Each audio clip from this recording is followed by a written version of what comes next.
Hello दोस्तों, आप सभी का बहुत बहुत स्वागत है अक्षय वन चैनल पर। और आज मैं आपके लिए लेकर आया हूँ वेंडिगो की एक बिल्कुल असली डरावनी कहानी। पर पहले मैं आपको ये बताना चाहूँगा कि वेंडिगो होता क्या है। दरअसल जैसे हिंदू धर्म में भूत प्रेत पिशाच वगैरह होते हैं और इस्लाम धर्म में जिन्न और खबीश होते हैं, ठीक वैसे ही पश्चिमी देशों में जैसे कि अमेरिका और कनाडा में कुछ अलग तरह के शैतान पाए जाते हैं। और उन शैतानों में से भी दो शैतान सबसे ज़्यादा खतरनाक माने गए हैं। पहला है वेंडिगो और दूसरा स्किन वॉकर। वेंडिगो के बारे में कहा जाता है कि यह बहुत ही लंबा और पतला होता है। इसके हाथ बहुत लंबे होते हैं और इसके पंजे बहुत बड़े बड़े होते हैं। अपने इन्हीं पंजों से इंसानों को मारकर खा जाता है। वेंडिगो के बारे में यह भी कहा जाता है कि इसकी भूख कभी नहीं मिटती, बल्कि ये जितना खाता है उतनी इसकी भूख बढ़ती जाती है। वेंडिगो अपने शिकार को फंसाने के लिए अलग अलग तरह की आवाज़ें निकालने में माहिर होता है। यह आपको आपके परिवार के किसी सदस्य की आवाज़ में अपने पास बुलाता है और जैसे ही आप इसके पास जाते हैं यह आपको मारकर खा जाता है। जिन लोगों ने वेंडिगो को देखने का दावा किया है उनके अनुसार ये लंबा पतला बड़े नुकीले पंजों वाला होता है और इसका सिर किसी हिरन का होता है और बाकी धड़ इंसान का।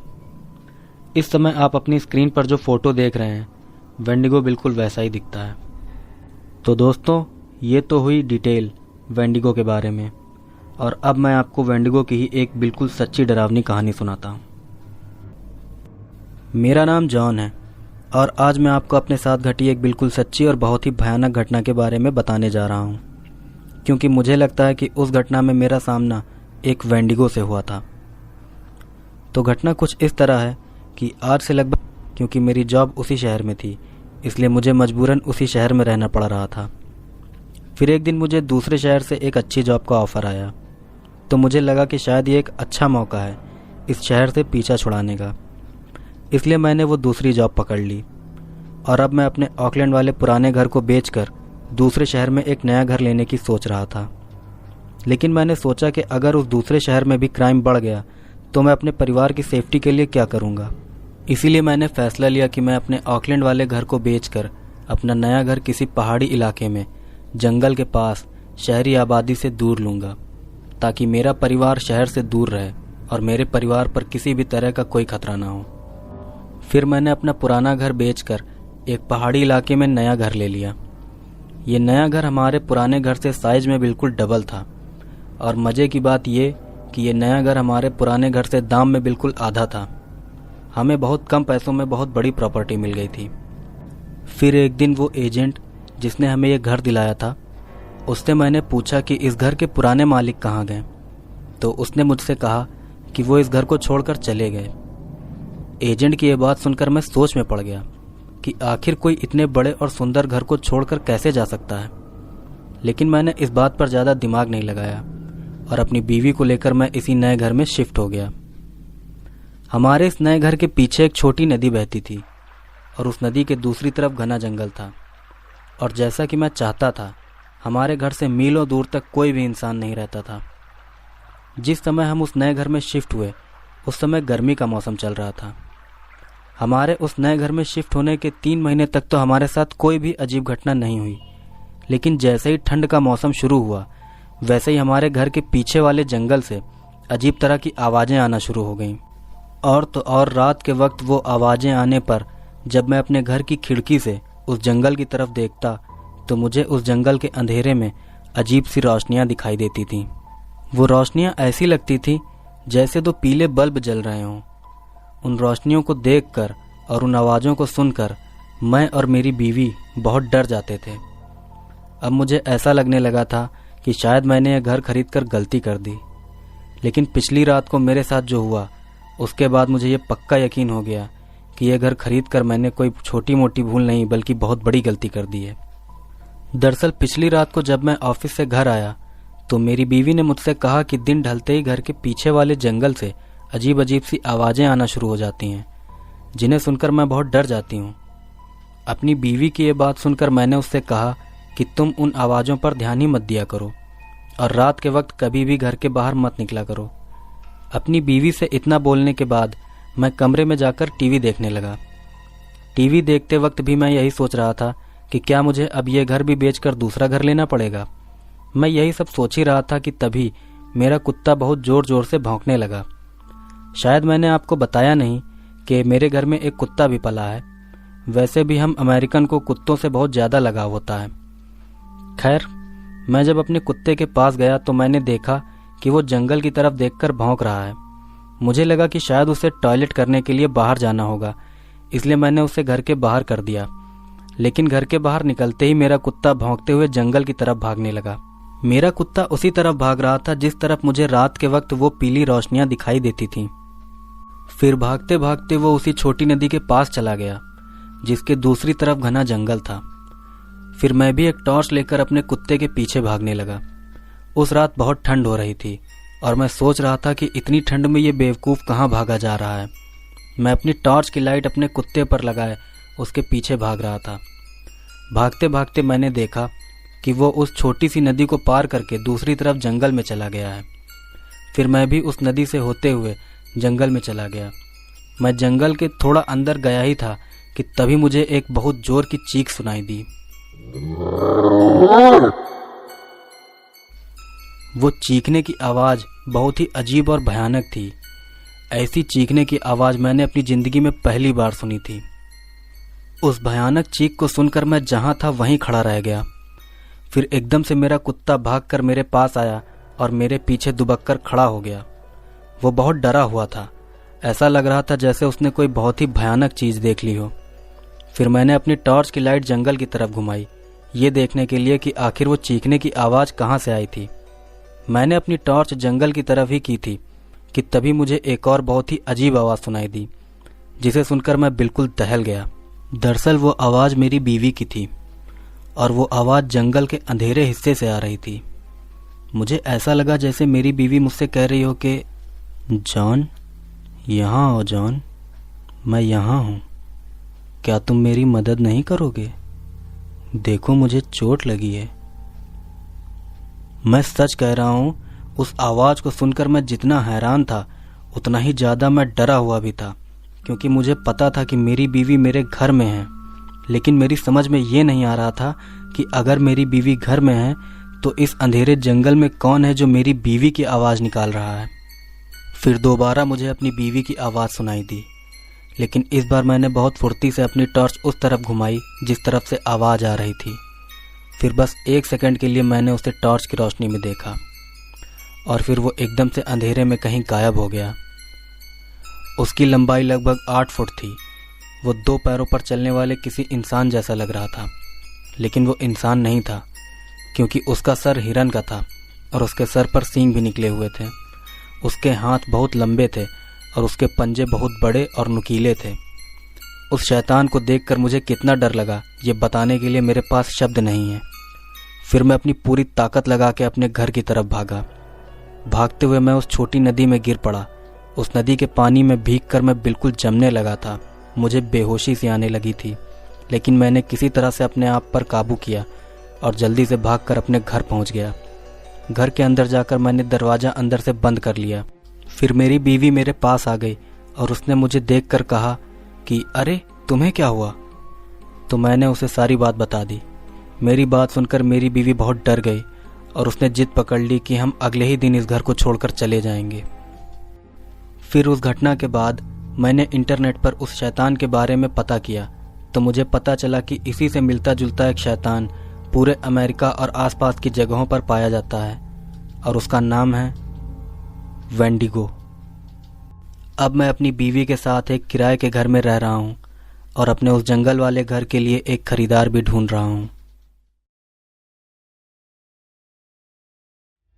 मेरा नाम कार्ल एज है और आज मैं आप लोगों को अपने साथ घटी एक बहुत ही भयानक घटना बताने जा रहा हूँ। यह घटना मेरे साथ सन 2001 में घटी थी। दरअसल मैंने न्यू जर्सी के अटलांटिक सिटी में एज अ पुलिस ऑफिसर 18 साल नौकरी की है, लेकिन प्रकृति से बहुत लगाव होने के कारण 18 साल बाद मैंने पुलिस की वो नौकरी छोड़ दी। पुलिस की नौकरी छोड़ने के बाद मैंने एडिरोनडेक्स पार्क में एज अ पार्क रेंजर नौकरी कर ली। एडिरोनडेक्स पार्क एक बहुत बड़ा स्टेट पार्क है जो कि पूरी तरह से जंगल और पहाड़ियों से ढका हुआ है।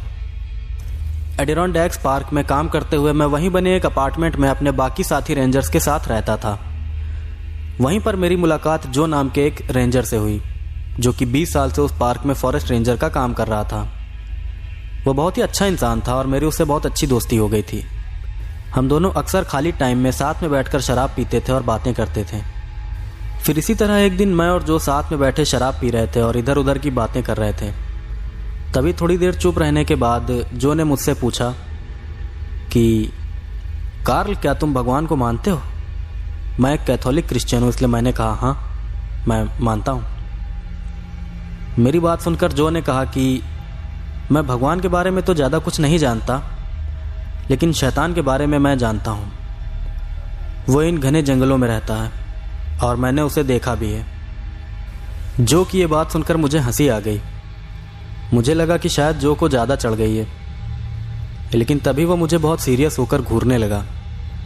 उसे इतना सीरियस देखकर मेरी हंसी गायब हो गई। फिर तभी जो ने मुझसे कहा कि तुम्हें मेरी बात बकवास लग रही होगी, लेकिन एक दिन तुम्हारा भी उस शैतान से आमना सामना जरूर होगा, क्योंकि यहाँ काम करने वाले हर रेंजर का कभी ना कभी उस शैतान से पाला जरूर पड़ा है।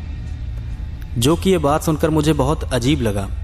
मुझे लगा कि मैं यहाँ नया आया हूँ, इसलिए शायद जो मुझे इस तरह की बातें बताकर डराना चाहता है।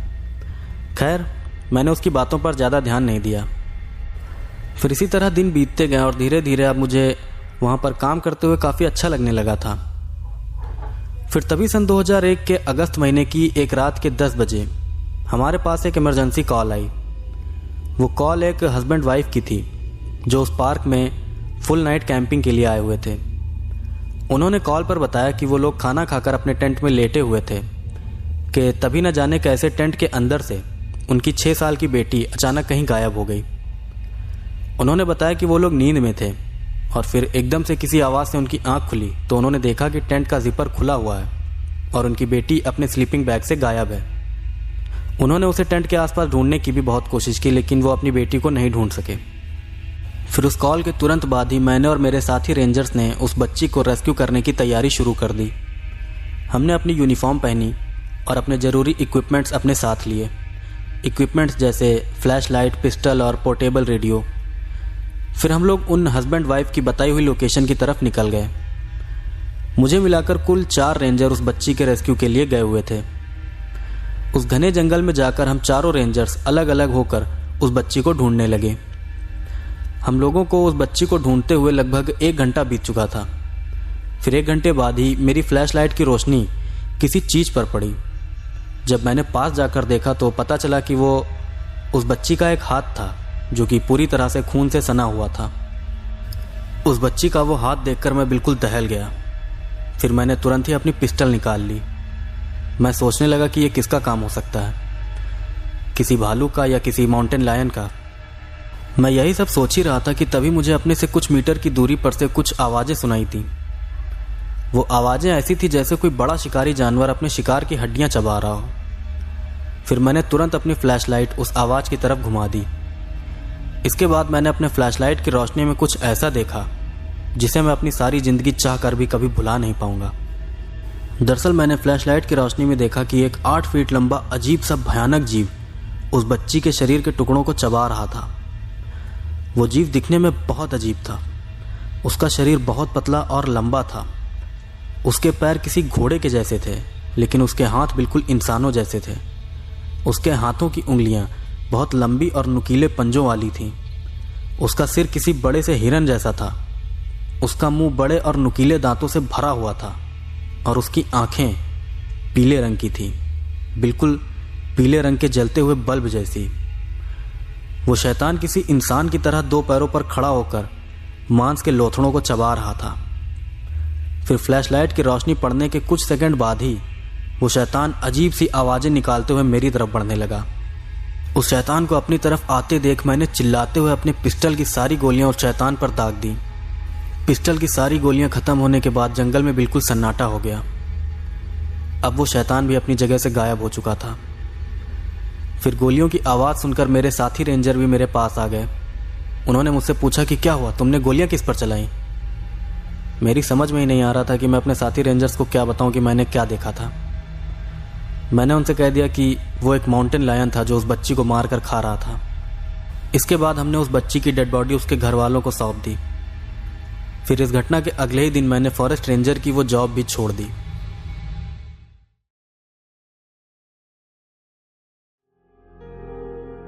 मेरा नाम एड्रियन है। मैं अमेरिका के मोंटाना स्टेट का रहने वाला हूँ और आज मैं आपको अपने साथ हुई एक बहुत ही भयानक और बिल्कुल असली घटना बताने जा रहा हूँ। अभी मैं 24 साल का हूँ, पर जब ये घटना मेरे साथ हुई थी तब मैं 8 साल का था। तो बहुत साल पहले जब मैं 8 साल का था तब एक बार मेरे मम्मी पापा मुझे अपने साथ लेकर कैंपिंग करने गए थे। मेरे मम्मी पापा को कैंपिंग करना बहुत पसंद था, इसीलिए वो अक्सर अपने काम से छुट्टी लेकर कैंपिंग करने जाते रहते थे। मैं अपने माँ बाप की इकलौती औलाद हूँ, इसलिए वो मुझे भी अपने साथ ही कैंपिंग के लिए लेकर जाते थे। तो मुझे बहुत अच्छे से याद है कि जब मैं 8 साल का था तब एक बार मेरे मम्मी पापा मुझे अपने साथ लेकर कैंपिंग करने गए थे। मेरे मम्मी पापा कैंपिंग के लिए येलोस्टोन नेशनल पार्क गए थे। येलोस्टोन नेशनल पार्क एक बहुत बड़ा नेशनल पार्क है जहाँ पर घने जंगल और कई बड़े पहाड़ हैं। तो हम सब दोपहर के समय ही नेशनल पार्क पहुँच गए थे।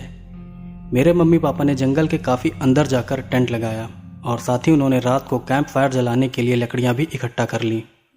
मेरे मम्मी पापा ने 3 दिन तक कैंपिंग करने का प्लान बनाया था। तो पहली रात को हम सब बहुत आराम से खाना खाकर सो गए। फिर अगली सुबह नाश्ता करने के बाद मम्मी पापा मुझे साथ लेकर जंगल में घूमने चले गए। अपने मम्मी पापा के साथ जंगल में घूमते हुए मुझे महसूस हुआ कि जंगल कितना सुंदर होता है। वैसे जल्दी ही मुझे ये भी पता चलने वाला था कि जंगल सुंदर होने के साथ साथ बहुत रहस्यमयी और खतरनाक भी है। खैर, जब मैं अपने मम्मी पापा के साथ जंगल में आगे जा रहा था तभी मुझे अपने से थोड़ी दूरी पर एक हिरन दिखाई दिया। वो हिरन मुझे बहुत ही अजीब लग रहा था, पता नहीं ऐसा क्यों, लेकिन मुझे उस हिरन में कुछ गड़बड़ सी लग रही थी। मैंने बस कुछ मिनट के लिए वहां पर खड़े होकर उस हिरन को देखा था कि तभी मैंने गौर किया कि मेरे मम्मी पापा मेरी नज़रों से गायब हो चुके हैं। ये देखकर मैं बहुत घबरा गया। फिर इसके बाद जब मैं दोबारा उस हिरन की तरफ पलटा तो मैंने देखा कि वो हिरन अब वहाँ से गायब हो चुका है। उस समय मेरी समझ ही नहीं आया कि आखिर अचानक से ये सब क्या हो गया। फिर मैं घबराहट में इधर उधर भागने लगा। जंगल में सारे पेड़ मुझे एक जैसे लग रहे थे। अपने कैंप तक पहुँचने का रास्ता मुझे समझ ही नहीं आ रहा था। अब मुझे बहुत डर लगने लगा था।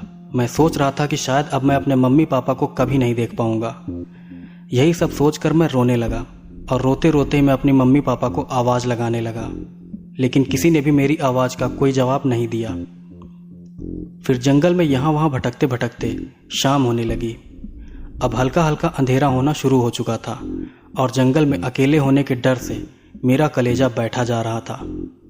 मैं डरा सहमा इधर उधर भटक रहा था कि तभी मुझे अपने से थोड़ी दूरी पर एक लड़का दिखाई दिया। वो लड़का मुझसे काफ़ी बड़ा था। देखने में वो लगभग 14-15 साल का लग रहा था। उस लड़के के कपड़े बहुत पुराने और फटे हुए थे। उसका शरीर भी बहुत पतला था और उसका चेहरा ऐसा था जैसा किसी लाश का होता है। उस लड़के को देखकर मैं इतना ज़्यादा डर गया कि डर के मारे मैं जहाँ खड़ा था वहीं पर जम गया। फिर वो लड़का चलते हुए मेरे पास आया और मुझसे बोला कि क्या तुम खो गए हो, तुम्हारा परिवार कहाँ है? उस लड़के का जवाब देते हुए मैंने कहा, मैं अपने मम्मी पापा के साथ में ही था, लेकिन मैं उनसे अलग हो गया और जंगल में रास्ता भटक गया। इसके बाद उस लड़के ने मुझसे कहा कि चलो मैं तुमको तुम्हारे परिवार तक पहुंचा देता हूं। इतना बोलकर उस लड़के ने बहुत ज़ोर से मेरा एक हाथ पकड़ लिया और फिर वो लड़का मुझे अपने साथ लेकर जंगल के एक तरफ जाने लगा। उस लड़के का हाथ बिल्कुल बर्फ़ जैसा ठंडा था और उसने बहुत ताकत से मेरे हाथ को पकड़ रखा था। उस समय मैं बहुत ज़्यादा डरा हुआ था। साथ ही मेरे दिमाग में उस समय बहुत अजीब अजीब से ख्याल आ रहे थे। मैंने जंगल में रहने वाले शैतानों की कई कहानियाँ सुनी थी। मैंने सुना था कि वो शैतान बच्चों को मार के खा जाते हैं। उस समय मुझे ऐसा लग रहा था जैसे वो लड़का भी मुझे मारना चाहता है। मैं रोते हुए उस लड़के के साथ साथ चल रहा था, पर तभी उस लड़के ने अपने होठों पर उंगली रखते हुए मुझे शांत रहने का इशारा किया। अब डर के मारे मेरी हालत बहुत ज़्यादा ख़राब हो गई थी। फिर मैंने डरते हुए उस लड़के से पूछा कि क्या तुम मुझे मार डालोगे? मेरी बात का उस लड़के ने जवाब दिया कि मैं यहाँ तुमको मारने नहीं बल्कि बचाने आया हूँ। उस लड़के की बात सुनकर मुझे बहुत हैरानी हुई। फिर मैंने उससे दोबारा सवाल पूछा, तुम मुझे यहाँ किससे बचाने आए हो? मेरी इस बात का उस लड़के ने कुछ ऐसा जवाब दिया जिसे सुनकर मेरे पैरों के नीचे से ज़मीन खिसक गई। उस लड़के ने कहा कि मैं तुम्हें उस शैतान से बचाने आया हूँ जिसने मेरी जान ली थी। उसकी ये बात सुन के मैं थोड़ी देर के लिए चुप हो गया, पर फिर मैंने उससे पूछा कि तुम किस शैतान की बात कर रहे हो। मेरी बात का उस लड़के ने कोई जवाब नहीं दिया। अब धीरे धीरे जंगल में अंधेरा बढ़ने लगा था। फिर तभी अचानक से मुझे अपने पीछे कुछ दूरी से मेरे पापा की आवाज़ सुनाई दी। मेरे पापा कह रहे थे, यहाँ आओ एड्रियन, मैं यहाँ हूँ, देखो मैं यहाँ हूँ। अपने पापा की आवाज़ सुनकर मैं बहुत खुश हो गया था। फिर मैंने उस लड़के से तुरंत कहा कि देखो मेरे पापा मुझे ढूंढते हुए यहाँ आ गए हैं, मुझे उनके पास जाने दो। मेरी बात पर उस लड़के ने कहा कि वो तुम्हारे पापा नहीं हैं, सीधे चलते रहो। इतना बोलकर वो लड़का और तेज़ी से चलने लगा। अब मुझे लगने लगा था कि पक्का ये लड़का मुझे मारने वाला है, इसीलिए ये मुझे मेरे पापा से दूर ले जा रहा है। मैं बार बार अपने पीछे मुड़कर पापा को देखने की कोशिश कर रहा था कि तभी अचानक से मुझे अपने पीछे से एक भयानक गुर्राने की आवाज़ सुनाई दी। वो भयानक आवाज़ सुनकर मैं समझ गया कि मेरे पापा की आवाज़ में कोई और मुझे अपने पास बुला रहा था। तभी मुझे अपने पीछे पेड़ों के हिलने की आवाज़ आने लगी। ऐसा लग रहा था जैसे कोई बड़ा सा जानवर पेड़ों के बीच से भाग रहा हो। मेरी तो समझ ही नहीं आ रहा था कि आखिर ये सब हो क्या रहा है। फिर तभी अचानक से मुझे मेरे मम्मी पापा दिखाई दिए। वो पुलिस वालों के साथ खड़े होकर बातें कर रहे थे और बहुत परेशान लग रहे थे। फिर जैसे ही मैंने अपने मम्मी पापा को देखा वैसे ही वो लड़का रुक गया। इसके बाद उस लड़के ने मुझसे कहा, मैं तुम्हें वेंडिगो से बचा रहा था, उसी शैतान ने मुझे मारा था। अब आगे से कभी भी तुम जंगल में अपने परिवार से अलग मत होना और ना ही कभी जंगल के अंदर उस शैतान का नाम लेना। इतना बोलकर उस लड़के ने मेरा हाथ छोड़ दिया। फिर मैं भागकर अपने मम्मी पापा के पास पहुंच गया। मम्मी पापा बहुत परेशान थे और उन्होंने मुझे देखते ही पूछा कि एड्रियन तुम कहाँ चले गए थे, हम कितना परेशान हो रहे थे तुम्हारे लिए। तब मैंने अपने मम्मी पापा से कहा कि मैं जंगल में खो गया था और उस लड़के ने मुझे आप तक पहुंचाया है। मेरी बात पर मेरे मम्मी पापा ने कहा कि किस लड़के ने, तुम किसकी बात कर रहे हो। फिर जब मैंने पलटकर उस लड़के की तरफ देखा तब मैंने पाया कि वो लड़का अब वहाँ से गायब हो चुका था। इतने सालों बाद भी मुझे उस लड़के का चेहरा अच्छी तरह याद है। मुझे लगता है कि वो लड़का वेंडिगो का शिकार बन गया था और उसकी आत्मा ने मेरी जान बचाई थी, वरना मैं भी वेंडिगो का शिकार बन जाता।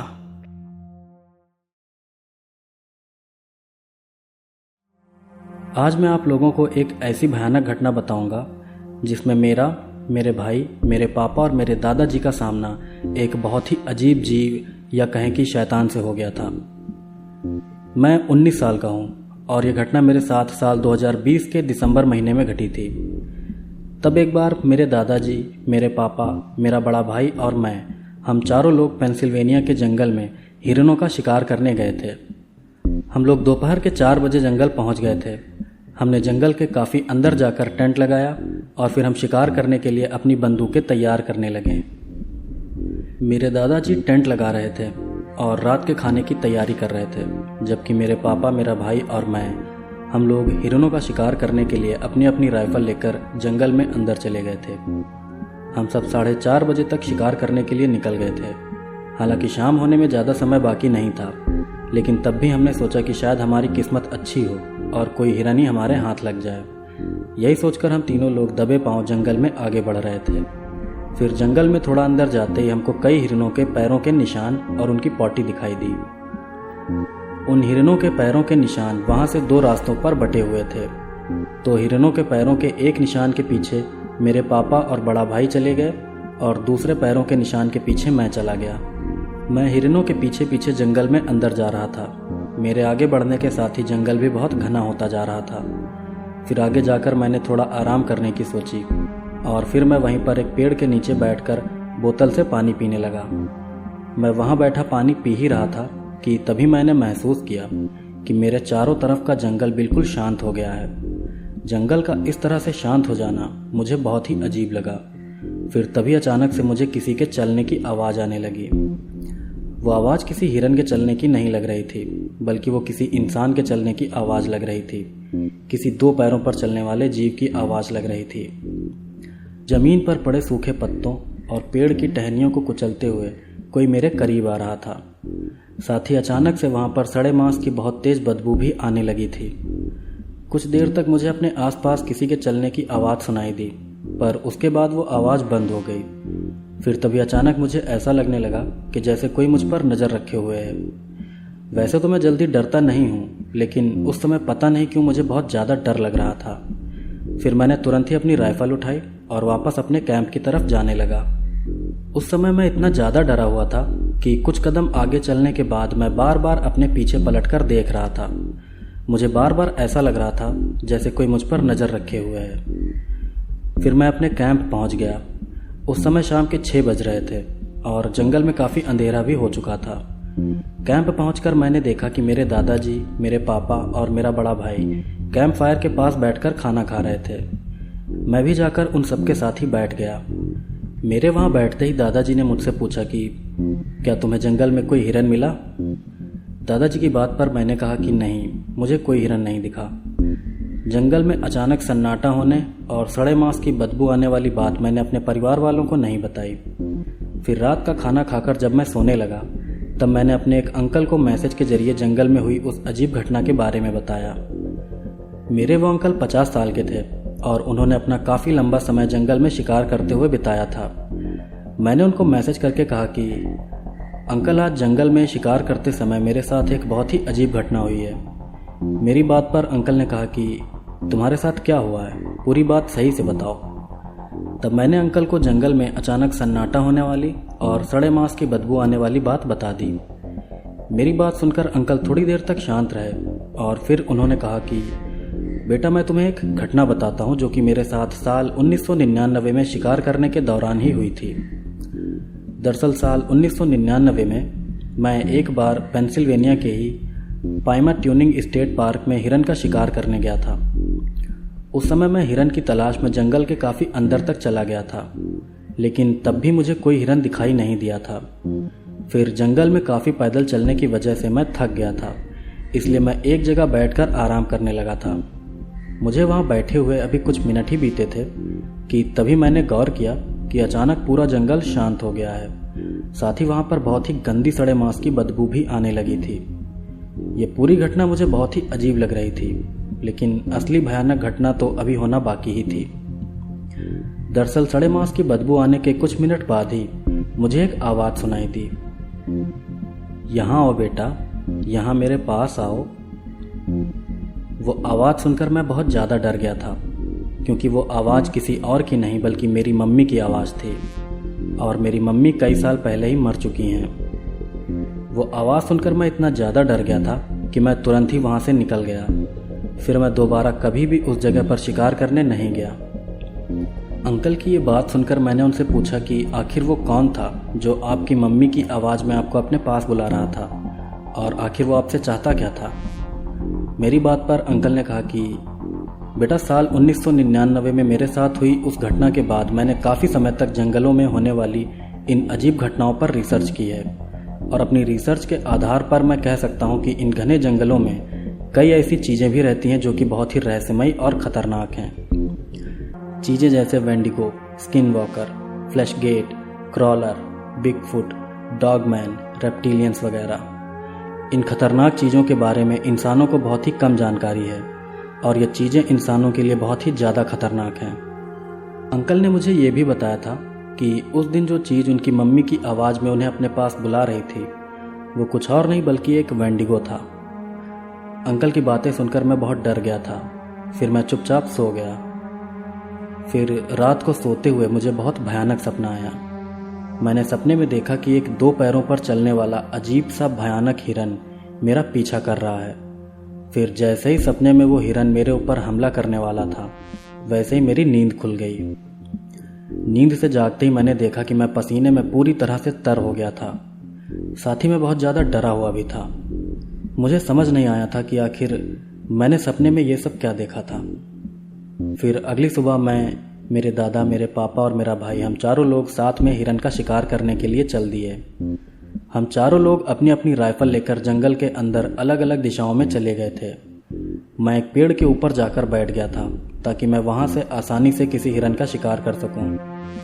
मैं पेड़ पर बैठा किसी हिरन के दिखने का इंतजार कर ही रहा था कि तभी अचानक फिर से पूरा जंगल बिल्कुल शांत हो गया। साथ ही वहां पर दोबारा से सड़े मांस की बहुत गंदी बदबू आने लगी। जंगल के इस तरह अचानक शांत हो जाने से मुझे बहुत घबराहट हो रही थी। फिर तभी मुझे अपने से कुछ दूर एक अजीब सा हिरन दिखाई दिया। वो हिरन बहुत ही ज़्यादा अजीब था और पता नहीं क्यों उस हिरन को देखकर मुझे बहुत ज़्यादा डर भी लग रहा था। वो हिरन अपनी जगह खड़ा होकर सीधा मुझे ही घूर रहा था। फिर मेरे देखते ही देखते वो हिरन किसी इंसान की तरह 2 पैरों पर खड़ा हो गया। ये देखकर मैं बहुत ज़्यादा हैरान रह गया था। फिर मैंने तुरंत अपनी राइफल से 2 गोलियां उस अजीब हिरन पे चला दी।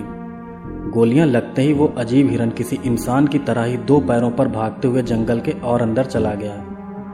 गोली चलने की आवाज़ से मेरे दादा, पापा और मेरा भाई भी मेरे पास आ गए। मेरे पास आकर दादा ने मुझसे कहा कि क्या हुआ, तुमने कोई हिरन मारा क्या? मैंने उनकी बात का जवाब देते हुए कहा कि मैंने एक बहुत ही अजीब से हिरन पर 2 गोलियां चलाई हैं, लेकिन मेरी समझ नहीं आ रहा है कि वो कोई हिरन था या कुछ और। मेरी बात पर मेरे दादा और पापा हंसने लगे। उन्हें मेरी बात पर विश्वास ही नहीं हो रहा था। फिर तभी अचानक से मेरे दादा, पापा, भाई और मुझे, हम चारों लोगों को अपनी अपनी मम्मी की आवाज़ सुनाई देने लगी। हमारी मम्मी की आवाज़ में कोई हमसे कह रहा था कि बेटा तुम कहाँ हो, मेरे पास आओ, देखो मैं यहाँ हूँ। वो आवाज़ सुनकर हम चारों लोग बहुत ज़्यादा डर गए थे। फिर हम सब बहुत तेज़ी से वहाँ से निकलकर अपने कैंप की तरफ जाने लगे। कैंप की तरफ जाते हुए रास्ते में हमें किसी बच्चे के रोने की आवाज़ आने लगी। हम जानते थे कि वो कोई बच्चा नहीं है, इसलिए हम लोगों ने पीछे मुड़कर नहीं देखा और बस सीधा चलते रहे। इसके बाद हम लोगों ने अपना टेंट और कैंपिंग का सारा सामान पैक किया और वहाँ से तुरंत ही निकल गए। इस घटना के बाद दोबारा कभी भी हम उस जगह पर नहीं गए। मेरा नाम जस्टिन है। मैं अमेरिका के वर्मोंट राज्य का रहने वाला हूँ और आज मैं आपको मेरे और मेरे कुछ दोस्तों के साथ हुई एक बहुत ही भयानक घटना बताने जा रहा हूँ। ये घटना साल 2020 के 31 अक्टूबर की रात को हुई थी। दरअसल मैं बेन नाम के अपने एक दोस्त के फ्लैट में रहता हूँ। वहाँ मेरे साथ 2 और दोस्त भी रहते हैं। मेरे दोस्त का फ्लैट पहाड़ी इलाके में है और वहाँ आसपास काफ़ी घने जंगल भी हैं। तो बात यह है कि हम चारों दोस्त रोज़ रात को 12 बजे के बाद घूमने जाते थे। लेकिन इस बार बेन, जिसके घर पे हम लोग रहते थे, उसके यहाँ उसके 2 और दोस्त भी आए हुए थे। तो हम सभी 6 लोग खाना खाकर रात के 12 बजे घूमने के लिए निकल गए। पता नहीं उस समय हम सभी दोस्तों के दिमाग में क्या आया कि हम लोग इतनी रात को भी जंगल के अंदर घूमने चले गए। वो पूर्णिमा की रात थी और आसमान में पूरा चांद चमक रहा था। चांद की रोशनी में हमें जंगल के अंदर भी थोड़ा बहुत दिखाई दे रहा था। हमारे ग्रुप में निक नाम का एक लड़का था जो भूत प्रेत या पैरानॉर्मल चीज़ों पर बिल्कुल भी विश्वास नहीं करता था। निक टॉर्च लेकर हमारे आगे आगे चल रहा था।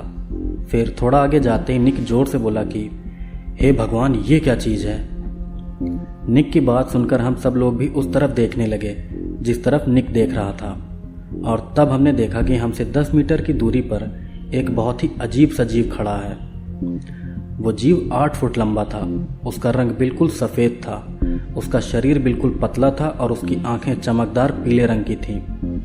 वो जीव किसी इंसान की तरह 2 पैरों पर खड़ा होकर सीधा हमें ही घूर रहा था। उस अजीब जीव को देखकर हम सभी लोग बिल्कुल हैरान रह गए थे।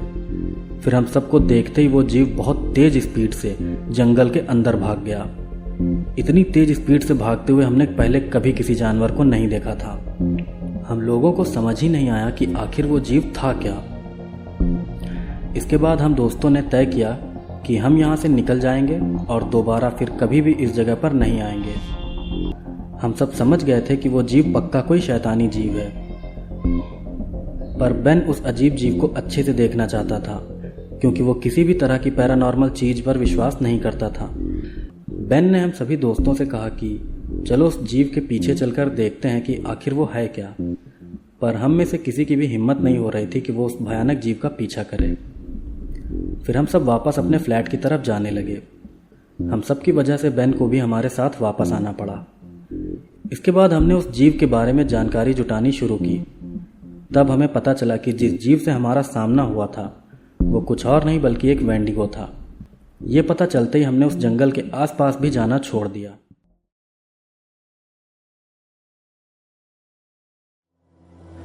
दोस्तों, आज मैं आप लोगों को मेरे साथ हुई एक ऐसी भयानक घटना बताऊंगा जिसमें मेरा सामना वेंडिगो नाम के एक शैतान से हो गया था।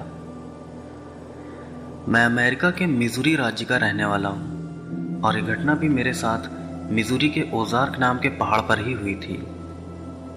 दरअसल मुझे कैंपिंग करना बहुत पसंद है, लेकिन मेरे दोस्तों को कैंपिंग में ज़्यादा इंटरेस्ट नहीं है, इसलिए मैं अक्सर अकेले ही कैंपिंग करने निकल जाता था। मिजूरी राज्य का ओजार्क पहाड़ी इलाका मेरे घर से सिर्फ 35 किलोमीटर की दूरी पर है, इसलिए मैं ज़्यादातर वहीं पर कैंपिंग करने जाता था। ओजार्क का पहाड़ी इलाका बहुत ही सुंदर है, साथ ही वहाँ पर घने जंगल, नदियाँ और झीलें वगैरह भी हैं। प्रकृति के इन्हीं नज़ारों को देखने में अक्सर ही उन पहाड़ों पर कैंपिंग करने जाता रहता था। खैर, अब मैं आपको वो भयानक घटना बताता हूँ जो मेरे साथ ओजार्क के पहाड़ों में घटी थी। ये बात आज से 5 साल पहले की है। तब हमेशा की तरह एक बार मैं कैंपिंग करने ओजार्क के पहाड़ी इलाके में गया हुआ था। मैं अपनी कार में कैंपिंग का सारा सामान लेकर शाम को 5 बजे ही ओजार्क के पहाड़ी इलाके में पहुंच गया था।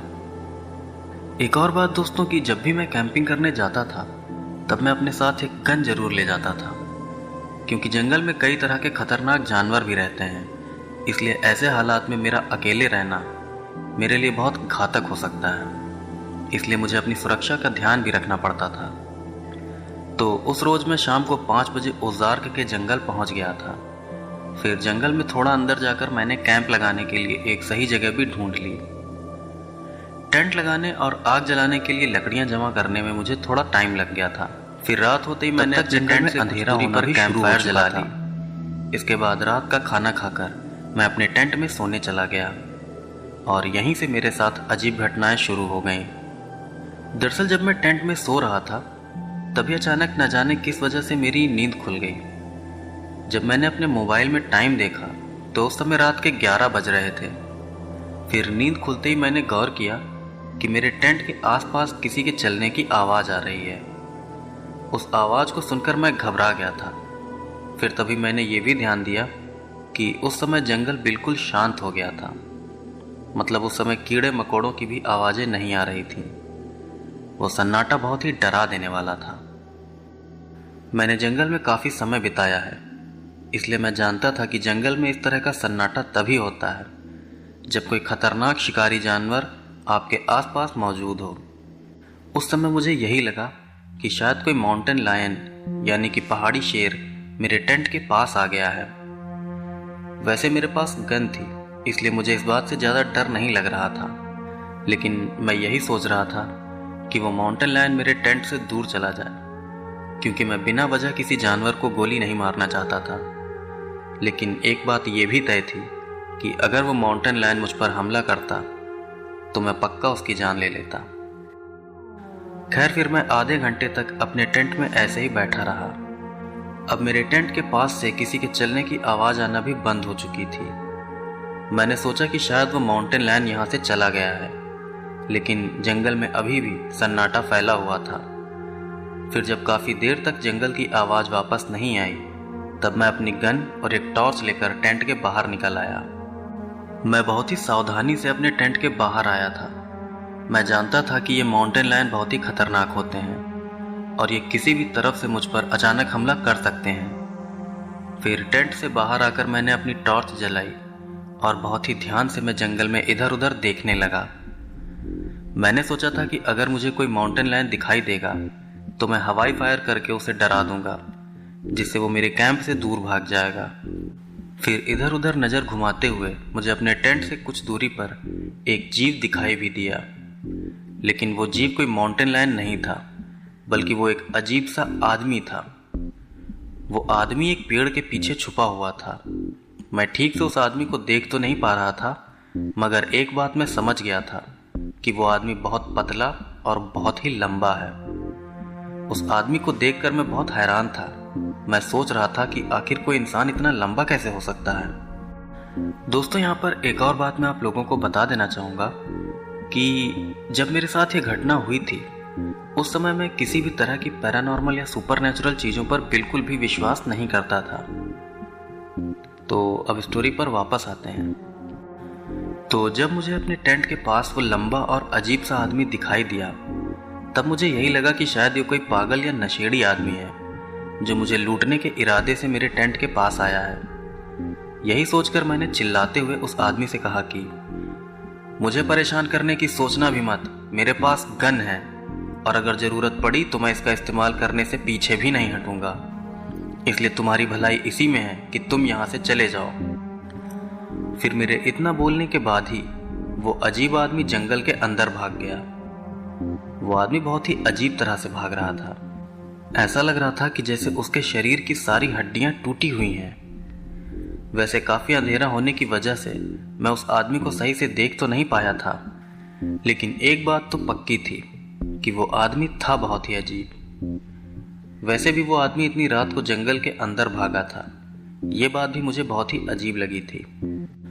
खैर जो भी हो, वो अजीब आदमी अब मेरे टेंट से दूर चला गया था और इस बात से मुझे बहुत राहत मिली थी। इसके बाद मैं वापस अपने टेंट में जाकर बैठ गया।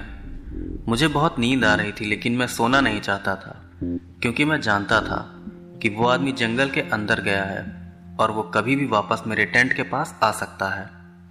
इसके बाद मैंने कॉफ़ी बनाई और वो पूरी रात मैंने जागते हुए अपने टेंट के अंदर ही बिता दी। उस अजीब आदमी ने मेरे कैंपिंग करने का सारा मूड खराब कर दिया था, लेकिन मैं अपने काम से 4 दिन की छुट्टी लेकर आया था, इसलिए मैं अपनी छुट्टियों को बर्बाद नहीं करना चाहता था। फिर सुबह ही मैंने अपने कैंपिंग का सारा सामान समेटा और उस जगह से दूर जंगल के दूसरे हिस्से में जाकर मैंने अपना कैंप फिर से लगा लिया। मैंने सोचा था कि मैं कुछ और दिन कैंपिंग करके वापस अपने घर लौट जाऊंगा और मैंने ये भी सोचा था कि अब की बार वो अजीब आदमी मुझे परेशान भी नहीं कर पाएगा, क्योंकि अब की बार मैंने अपना कैंप पुरानी कैंप वाली जगह से काफ़ी दूर जाकर लगाया था। पिछली रात को मैं सही से सो नहीं पाया था, इस वजह से मुझे दिन में ही नींद आने लगी थी। मैं भी अपना टेंट लगाकर दिन में ही कुछ घंटों के लिए सो गया था। फिर मैंने दोबारा से कैंप फायर के लिए लकड़ियां जमा की और शाम होते ही मैं कैंप फायर जलाकर रात के खाने की तैयारी करने लगा। रात का खाना खाने के बाद मैं चुपचाप अपने टेंट में लेट गया और मोबाइल चलाने लगा। तभी मोबाइल चलाते चलाते कब मेरी आंख लग गई मुझे पता ही नहीं चला। इसके बाद रात को अचानक फिर से मेरी नींद खुल गई। नींद से उठते ही मैंने पाया कि कोई मेरे टेंट के बिल्कुल पास आकर कुछ बड़बड़ा रहा है। बड़बड़ाने की वो आवाज़ बहुत भयानक और बहुत ही अजीब सी थी। वो आवाज़ ऐसी थी जैसे हॉरर फिल्मों में किसी शैतान की आवाज़ होती है, बिल्कुल वैसी।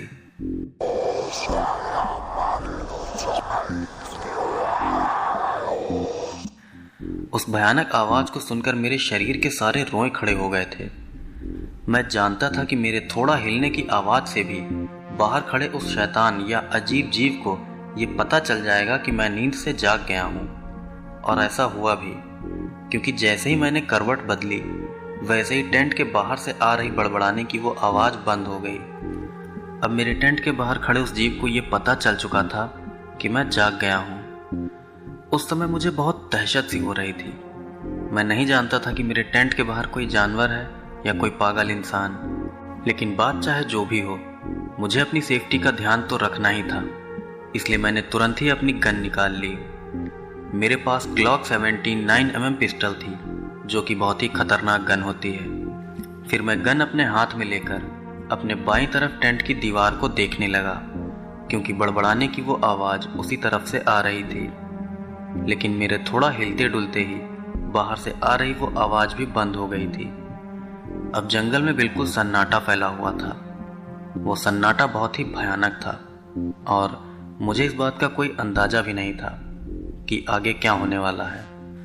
फिर मैं आधे घंटे तक बिना हिले डुले अपने टेंट के अंदर ही लेटा रहा। मुझे भी अपने टेंट के बाहर से किसी के कदमों की कोई आवाज़ सुनाई नहीं दी थी, इसलिए मैं जानता था कि जो कोई भी मेरे टेंट के बाहर था वो अभी भी वहीं है। फिर आधे घंटे बाद मुझे अपने टेंट के बाहर से किसी के भारी कदमों की आवाज़ आने लगी। कदमों की वो आवाज़ मेरे टेंट के उस हिस्से की तरफ आ रही थी जिस तरफ से टेंट के अंदर आया जाता है। मैं समझ गया था कि बाहर जो कोई भी है अब वो मेरे टेंट के अंदर आना चाहता है। मैं भी अपनी गन लेकर बिल्कुल तैयार बैठा था। तभी धीरे धीरे मेरे टेंट के दरवाजे की चेन खुलने लगी और फिर अचानक से एक भयानक जीव ने अपना सर मेरे टेंट के अंदर डाल दिया। वो जीव बहुत ही भयानक था। ना तो वो कोई जानवर था और ना ही इंसान, वो कोई और ही भयानक चीज था।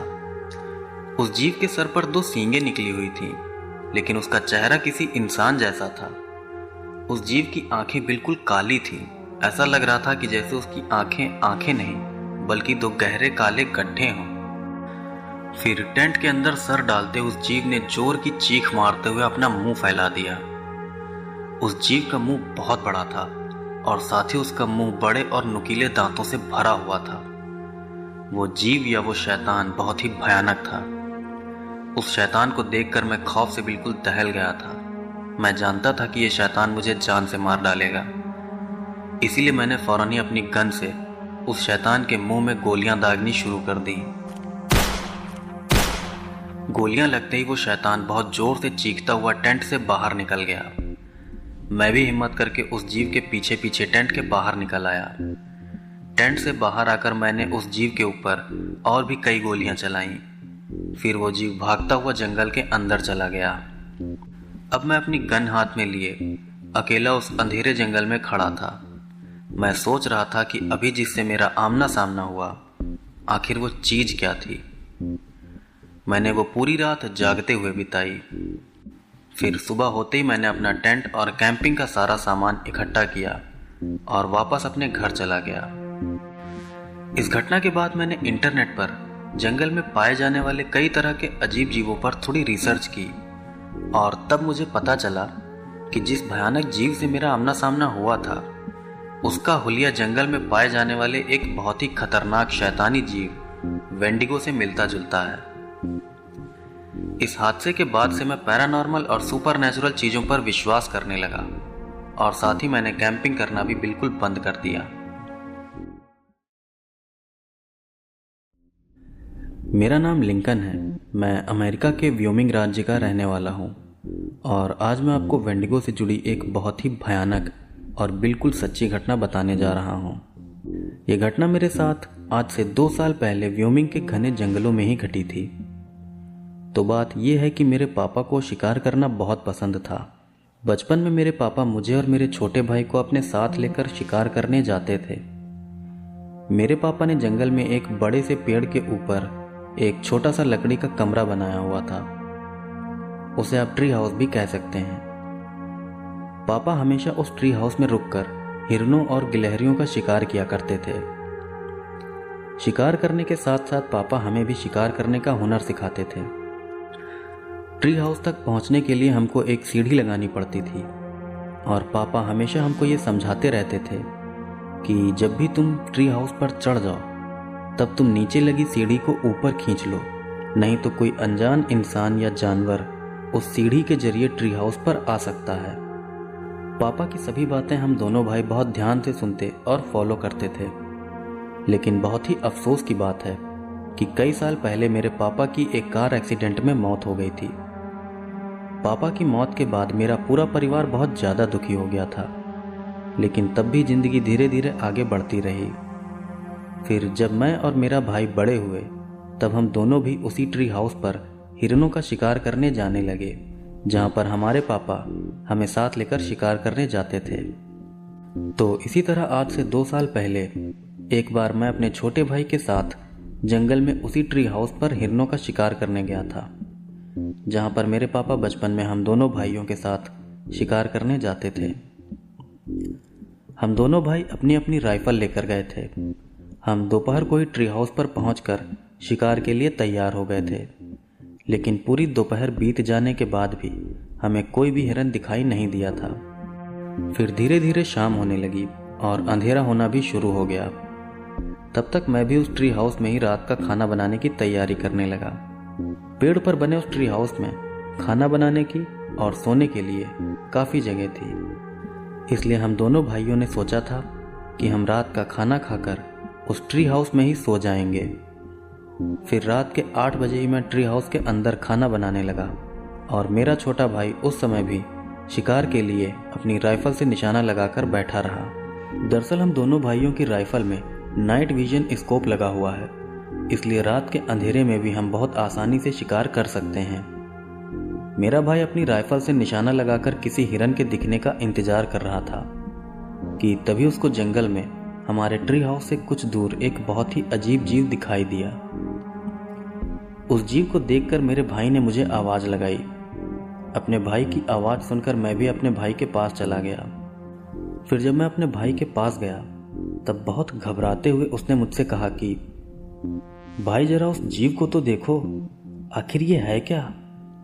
अपने भाई की ये बात सुनकर मैंने भी अपनी राइफल उठा ली और राइफल के स्कोप से उस तरफ देखने लगा जिस तरफ मेरा भाई देख रहा था।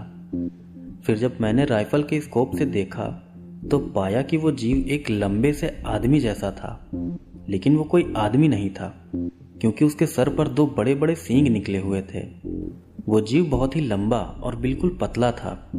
उसके हाथ पैर भी बहुत लंबे और बड़े बड़े पंजों वाले थे। सबसे डरावनी बात तो ये थी कि वो जीव बिना हिले डुले अपनी जगह पर खड़ा होकर सीधा हमारी तरफ ही देख रहा था। वो जीव बिना हिले डुले बिल्कुल किसी पुतले के जैसे अपनी जगह पर खड़ा था। एक बार तो मुझे यही लगा कि शायद ये कोई पुतला ही है जो किसी ने मजाक में लोगों को डराने के लिए इस जगह पर खड़ा कर दिया है। लेकिन तभी मैंने उस जीव को थोड़ी हलचल करते देखा। उस जीव को देखकर मैं और मेरा भाई हम दोनों बहुत ही ज्यादा हैरान थे। हम दोनों भाई बहुत ध्यान से उस अजीब जीव पर नजर रखे हुए थे, पर तभी अचानक हमें एक आवाज सुनाई दी। लिंकन बेटा, मेरे पास आओ। उस आवाज को सुनकर मैं और मेरा भाई हम दोनों बहुत ज्यादा डर गए थे। दरअसल मेरा नाम पुकारने की वो आवाज किसी और की नहीं बल्कि मेरे पापा की थी। उस आवाज को सुनकर हम दोनों भाई बहुत डर गए थे क्योंकि हम जानते थे कि हमारे पापा अब इस दुनिया में नहीं हैं। बार बार वो आवाज मेरा नाम लेकर मुझे अपने पास बुला रही थी। ऐसा लग रहा था जैसे बार बार कोई टेप रिकॉर्डर बज रहा हो। उस आवाज को सुनकर ऐसा लग रहा था कि जैसे बार बार कोई टेप रिकॉर्डर बज रहा हो। हर बार हमें एक जैसी ही आवाज सुनाई दे रही थी। उस आवाज को सुनकर हम दोनों भाई बहुत हैरान थे। हम सोच रहे थे कि आखिर यहाँ इस जंगल में ऐसा कौन है जो हमारे पापा की आवाज निकाल रहा है। हम अपनी राइफल से उस आवाज का सोर्स ढूंढने लगे और तभी हमने गौर किया कि हमारे ट्री हाउस से कुछ दूर खड़े उस जीव का मुंह भी उस आवाज के साथ साथ हिल रहा है।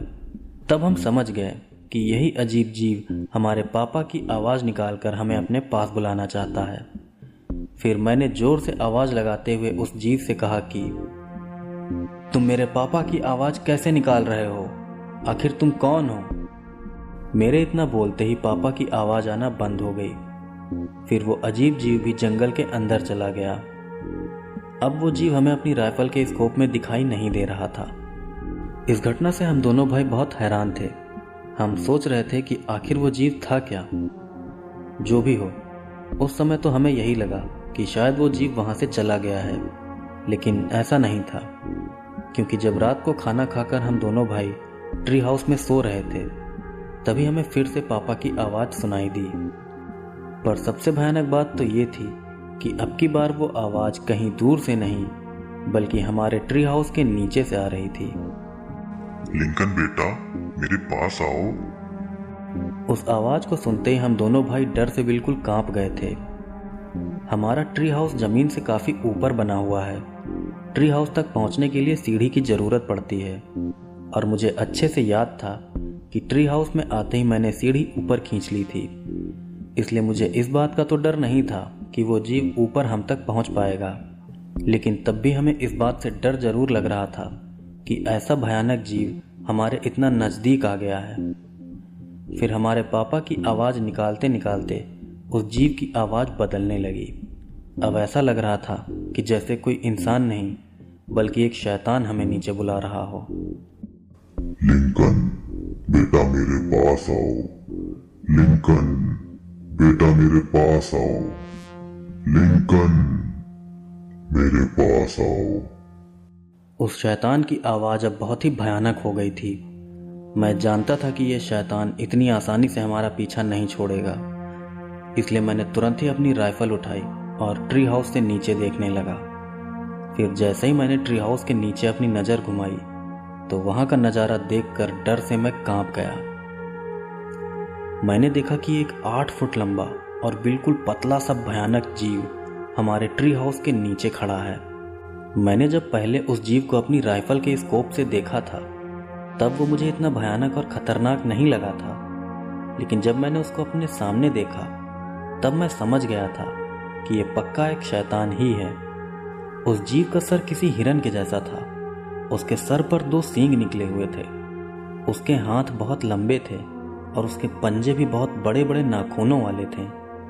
उस जीव की आंखें बिल्कुल पीले रंग की थीं और उसको देखने से ही लग रहा था कि वो जीव मुझे चीर के रख देना चाहता है। फिर मेरे देखते ही देखते उस जीव ने अपना मुंह खोलकर एक जोर की चीख मारी।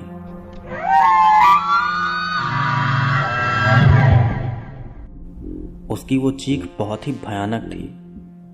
उस जीव के दांत भी बड़ी बड़ी सुइयों के जैसे थे और उसका मुंह उन नुकीले दांतों से बिल्कुल भरा हुआ था। अब तक मैं समझ चुका था कि अगर मुझे अपनी और अपने भाई की जान बचानी है तो मुझे इस शैतान पर गोलियां चलानी ही होंगी। फिर मैंने उस शैतान पर कई राउंड गोलियां चला दी।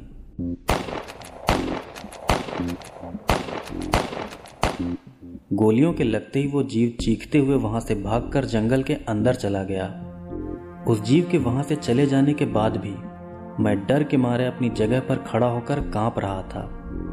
फिर मैं अपने छोटे भाई के साथ ट्री हाउस में बने कमरे के अंदर चला गया। रात भर हमको जंगल के अंदर से भयानक चीखों की आवाज सुनाई देती रही।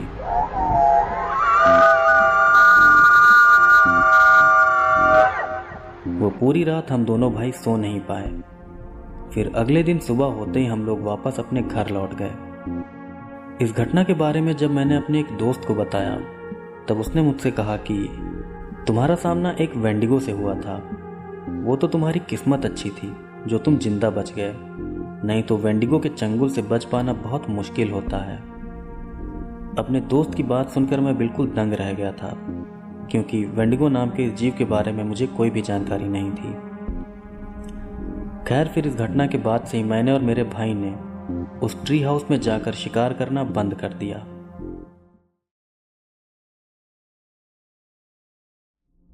मेरा नाम माइकल है।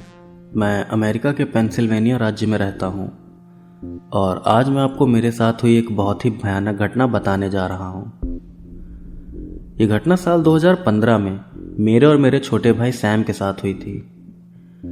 जिस समय हमारे साथ ये घटना हुई थी उस समय मैं 20 साल का था और सैम 18 साल का।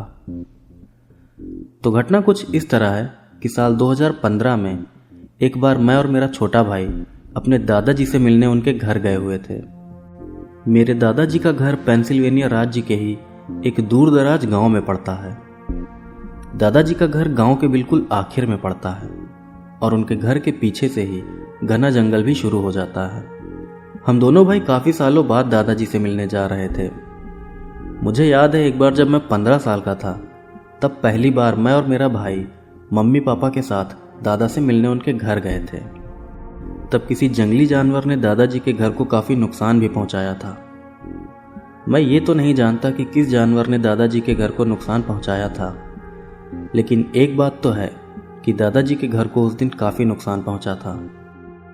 खैर, 4 घंटे कार से सफर करने के बाद हम दोनों भाई दादाजी के घर पहुंच गए। जब हम दादाजी के घर पहुंचे तब हमने देखा कि दादाजी ने अपने घर के चारों तरफ की दीवारें बहुत ही ऊंची और मोटी करवा रखी हैं। फिर दादाजी से मिलकर हमने उन दीवारों के बारे में पूछा तो दादाजी ने हमें बताया कि वहां पर बहुत से जंगली जानवर हैं जिनसे अपना बचाव करने के लिए दादाजी ने घर के किनारे की सभी दीवारों को ऊंचा और मोटा करवा लिया है। हम दोनों भाई जैसे ही दादाजी के घर के अंदर गए वैसे ही दादाजी का कुत्ता ब्रूनो भी हमारे पास आ गया। दादाजी ने अपने घर में एक जर्मन शेफर्ड कुत्ता भी पाला हुआ था। फिर दादाजी से थोड़ी देर बातें करने के बाद हम दोनों भाई अपने कमरे में आराम करने चले गए। कमरे में आते ही मेरा छोटा भाई मुझसे कहने लगा कि क्या हम पास वाले जंगल में कैंपिंग करने जा सकते हैं। अपने भाई की बात पर मैंने कहा कि तुमने सुना नहीं दादाजी क्या कह रहे थे, घर के पीछे वाले जंगल में कई जंगली जानवर रहते हैं, तो हम लोग वहां कैंपिंग कैसे कर सकते हैं। मेरी बात सुनकर मेरा भाई शांत हो गया। फिर रात को दादाजी ने हम सबके लिए खाना बनाया और फिर हम लोग साथ में बैठकर खाना खाने लगे। जब हम लोग खाना खा रहे थे तब दादाजी ने हमसे कहा कि देखो बच्चों, चाहे कुछ भी हो जाए, तुम लोग मुझे बताए बिना घर से बाहर मत निकलना। दादाजी ने बहुत सीरियस होकर ये बात कही थी और न जाने क्यों मुझे उनकी ये बात बहुत ही अजीब लगी। इसके बाद खाना खाकर जब हम दोनों भाई सोने के लिए अपने कमरे में गए तब मैंने अपने भाई से कहा कि आखिर दादाजी ने हमें बिना बताए घर के बाहर निकलने से मना क्यों किया है। तब मेरे भाई ने कहा कि घर के पीछे वाले जंगल में जंगली जानवर रहते हैं, इसीलिए दादाजी ने हमें बिना उनको बताए घर के बाहर निकलने से मना किया है। इसमें ज़्यादा दिमाग लगाने वाली कोई बात नहीं है। अपने भाई की ये बात मुझे सही लगी। फिर थोड़ी देर आपस में बातें करने के बाद हम दोनों सो गए। यहाँ पर एक बात मैं आप लोगों को बता देना चाहूँगा। दरअसल जिस कमरे में मैं और मेरा भाई सोए हुए थे वो कमरा दादाजी के घर के सबसे पीछे की तरफ था। हमारे कमरे के बिल्कुल पीछे से ही जंगल शुरू हो जाता है और हमारे कमरे की खिड़की से भी जंगल साफ साफ दिखाई देता है। तो मैं और मेरा भाई रात को आराम से सो रहे थे कि तभी न जाने किस वजह से अचानक मेरी नींद खुल गई। नींद से जागते ही मुझको एक आवाज़ सुनाई दी, माइकल बेटा यहाँ आओ, देखो मुझे चोट लगी है, मेरी मदद करो। वो आवाज़ मेरे दादाजी की थी और वो आवाज़ हमारे कमरे की खिड़की के पीछे वाले जंगल से आ रही थी। उस आवाज़ को सुनकर मैं बहुत हैरान रह गया था। फिर मैंने दीवार पर टंगी घड़ी देखी, तब मुझे पता चला कि अभी रात के 1 बज रहे हैं। फिर मैंने अपने छोटे भाई को भी नींद से जगा दिया। नींद से उठते ही मेरे भाई ने भी दादाजी की मदद मांगते हुए वो आवाज़ सुनी। उस आवाज़ को सुनकर मेरे भाई ने कहा कि ये तो दादाजी की आवाज़ है और ये आवाज़ हमारे कमरे की खिड़की से आ रही है, हमें चलकर देखना चाहिए कहीं दादाजी किसी मुसीबत में ना हो। तब मैंने अपने भाई से कहा कि लेकिन खिड़की के पीछे से तो जंगल शुरू हो जाता है, आखिर इतनी रात को दादाजी जंगल में क्या करने गए होंगे। तब मेरे भाई ने गुस्साते हुए मुझसे कहा कि हम लोग यहाँ बैठकर ज़्यादा सोच विचार नहीं कर सकते क्योंकि इससे दादाजी की जान को खतरा हो सकता है। हमें जल्द से जल्द दादाजी की मदद के लिए जाना होगा। अपने भाई की इस बात से मैं सहमत हो गया। फिर मैंने कमरे में रखी एक टॉर्च ले ली और फिर हम दोनों भाई तेजी से भागते हुए घर के बाहर निकल गए। जल्दी जल्दी में हमने ये भी नहीं देखा कि कहीं दादाजी अपने कमरे में सो तो नहीं रहे हैं। हम दोनों भाई दादाजी के कमरे को देखे बिना ही घर के पीछे वाले जंगल की तरफ चले गए। हमारे पीछे पीछे दादाजी का डॉगी ब्रूनो भी आ रहा था। फिर मैं और सैम टॉर्च की रोशनी में देखते हुए जंगल के अंदर जाने लगे। दादाजी के मदद मांगने की वो आवाज़ हमें अभी भी सुनाई दे रही थी। हम लोग बहुत तेजी से भागते हुए जंगल के अंदर जा रहे थे। ब्रूनो भी हमारे आगे आगे चल रहा था। फिर आगे जाकर ब्रूनो किसी चीज पर बहुत जोर जोर से भौंकने लगा।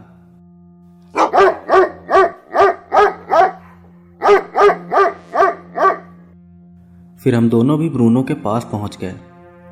ब्रूनो के पास पहुंचकर हमने उस तरफ टॉर्च दिखाई जिस तरफ देखकर ब्रूनो भौंक रहा था। तब मैंने टॉर्च की रोशनी में देखा कि ब्रूनो एक अजीब से हिरन के ऊपर भौंक रहा था। वो हिरन दिखने में बहुत ही अजीब था। वो हिरन बहुत ही लंबा और पतला था। उस हिरन की पसलियां भी हमें बिल्कुल साफ साफ दिखाई दे रही थीं। साथ ही उस हिरन की आंखें भी पीले रंग के चमकदार बल्ब जैसी थीं। इस तरह का अजीब हिरन मैंने अपनी जिंदगी में पहली बार देखा था। मैं उस हिरन को हैरानी से देख ही रहा था कि तभी उस हिरन ने अपना मुंह चलाया और हमें फिर से दादाजी की मदद मांगते हुए आवाज़ सुनाई दी, माइकल बेटा यहाँ आओ, देखो मुझे चोट लगी है, मेरी मदद करो। ये देखकर मैं और मेरा भाई हम दोनों बहुत ज़्यादा डर गए थे। हम समझ गए थे कि दादाजी के मदद मांगने वाली आवाज़ ये हिरन ही निकाल रहा है। मेरी तो समझ में ही नहीं आ रहा था कि कोई हिरन ऐसा कैसे कर सकता है। ब्रूनो अभी भी उस अजीब हिरन के ऊपर जोर जोर से भौंक रहा था। फिर हमारे देखते ही देखते वो हिरन 4 पैरों से किसी इंसान की तरह 2 पैरों पर खड़ा हो गया। ये देखकर हम दोनों भाई डर से बिल्कुल दहल गए थे। 2 पैरों पर खड़ा होकर वो जीव बहुत जोर से चीखता हुआ हमारी तरफ बढ़ने लगा।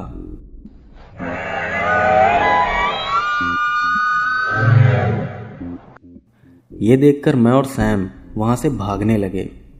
हम दोनों भागते हुए घर की तरफ जा रहे थे और वो भयानक जीव हमारा पीछा भी कर रहा था। हमें अपने पीछे से उस शैतान के भारी कदमों की आवाज भी सुनाई दे रही थी। ब्रूनो अभी भी उस शैतान के ऊपर भौंके जा रहा था। हम दोनों भाई भागते हुए जंगल के बाहर निकल आए थे और जंगल के बाहर आते ही हमें ब्रूनो के दर्द से चीखने की आवाज सुनाई दी। उस आवाज को सुनकर हम समझ गए थे कि उस शैतान ने ब्रूनो को मार डाला है। इसके बाद हम भागकर दादाजी के घर में आ गए। फिर हमने दादाजी के कमरे को देखा। तब हमें पता चला कि दादाजी का कमरा अंदर से लॉक है। इसका मतलब यह था कि दादाजी अभी भी अपने कमरे में ही सो रहे थे। फिर हमने दादाजी के कमरे का दरवाज़ा खटखटाकर उनको जगाया और फिर हमने उनको सारी बात भी बता दी। हमने दादाजी को यह भी बता दिया कि शायद उस शैतान ने ब्रूनो को मार डाला है। ये सुनकर दादाजी बहुत गुस्सा हो गए थे। दादाजी की आंखों में आंसू आ गए थे। फिर दादाजी ने अपनी राइफल उठा ली और बहुत गुस्से में वो जंगल की तरफ जाने लगे। दादाजी को जंगल की तरफ जाते देख मैं बहुत घबरा गया। मैंने तुरंत ही दादाजी को पकड़ लिया और उनको शांत कराने लगा। मैं दादाजी को समझाने लगा कि इतनी रात को जंगल के अंदर जाना सही नहीं है, हमें सुबह तक का इंतजार करना होगा। दादाजी मेरी बात नहीं मान रहे थे, लेकिन मेरे और मेरे भाई के बार बार कहने पर दादाजी शांत हो गए। शांत होते ही दादाजी फूट फूट कर रोने लगे और कहने लगे कि आखिर उसने ब्रूनो को भी मार ही डाला। दादाजी की ये बात सुनकर मुझे ऐसा लगा कि शायद वो उस भयानक शैतान के बारे में कुछ जानते हैं। तब मैंने दादाजी से उस हिरन जैसे दिखने वाले शैतान के बारे में पूछा। मेरी बात पर दादाजी ने मुझे बताया कि जब वो अपनी सर्विस से रिटायर हुए थे तब उन्होंने इस सुनसान जगह पर यह घर लिया था ताकि अपनी बाकी की ज़िंदगी वो शहर की भीड़ भाड़ से दूर शांति से बिता सकें। अपने काम से रिटायर होने के बाद दादाजी दादी के साथ यहाँ पर रहने लगे थे, लेकिन दादाजी को ये नहीं पता था कि यहाँ के जंगल में इंसानों को खाने वाला एक भयानक शैतान भी रहता है। दादाजी ने बताया कि बहुत सालों पहले एक बार रात के समय दादाजी घर में टीवी देख रहे थे और दादी किसी काम से घर के बाहर गई हुई थी। तभी अचानक से दादाजी को दादी के चीखने की आवाज़ सुनाई देती है।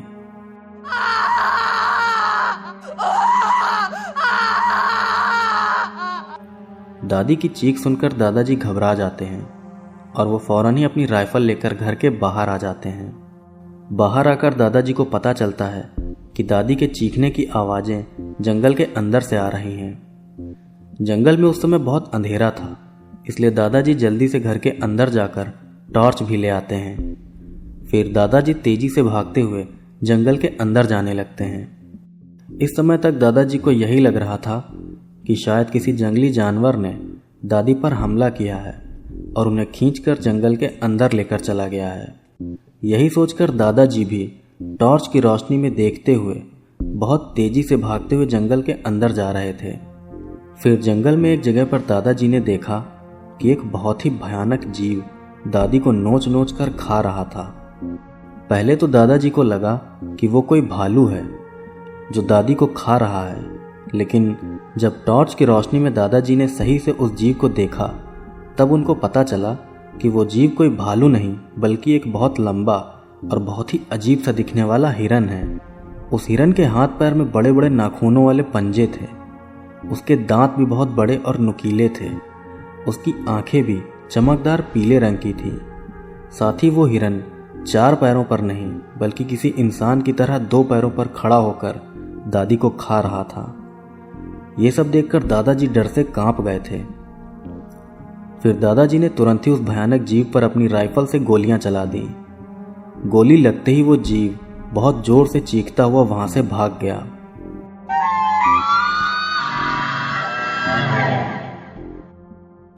दादाजी ने हमें यह भी बताया था कि गोलियां लगने के बाद भी उस भयानक जीव के शरीर से खून की एक बूंद तक नहीं निकली थी। फिर दादाजी तेजी से भागकर दादी के पास गए, लेकिन तब तक बहुत देर हो चुकी थी। दादी को उस जीव ने मार डाला था। फिर दादाजी ने पुलिस को इस घटना की जानकारी दी। दादाजी ने उस भयानक जीव के बारे में भी पुलिस को बताया, लेकिन पुलिस ऐसे किसी भी जीव के होने की बात को नहीं मान रही थी। बाद में पुलिस ने दादी की मौत की वजह जंगली भालू का हमला बताकर इस केस को हमेशा के लिए बंद कर दिया। इस घटना के बारे में हमको बताने के बाद दादाजी रोने लगे।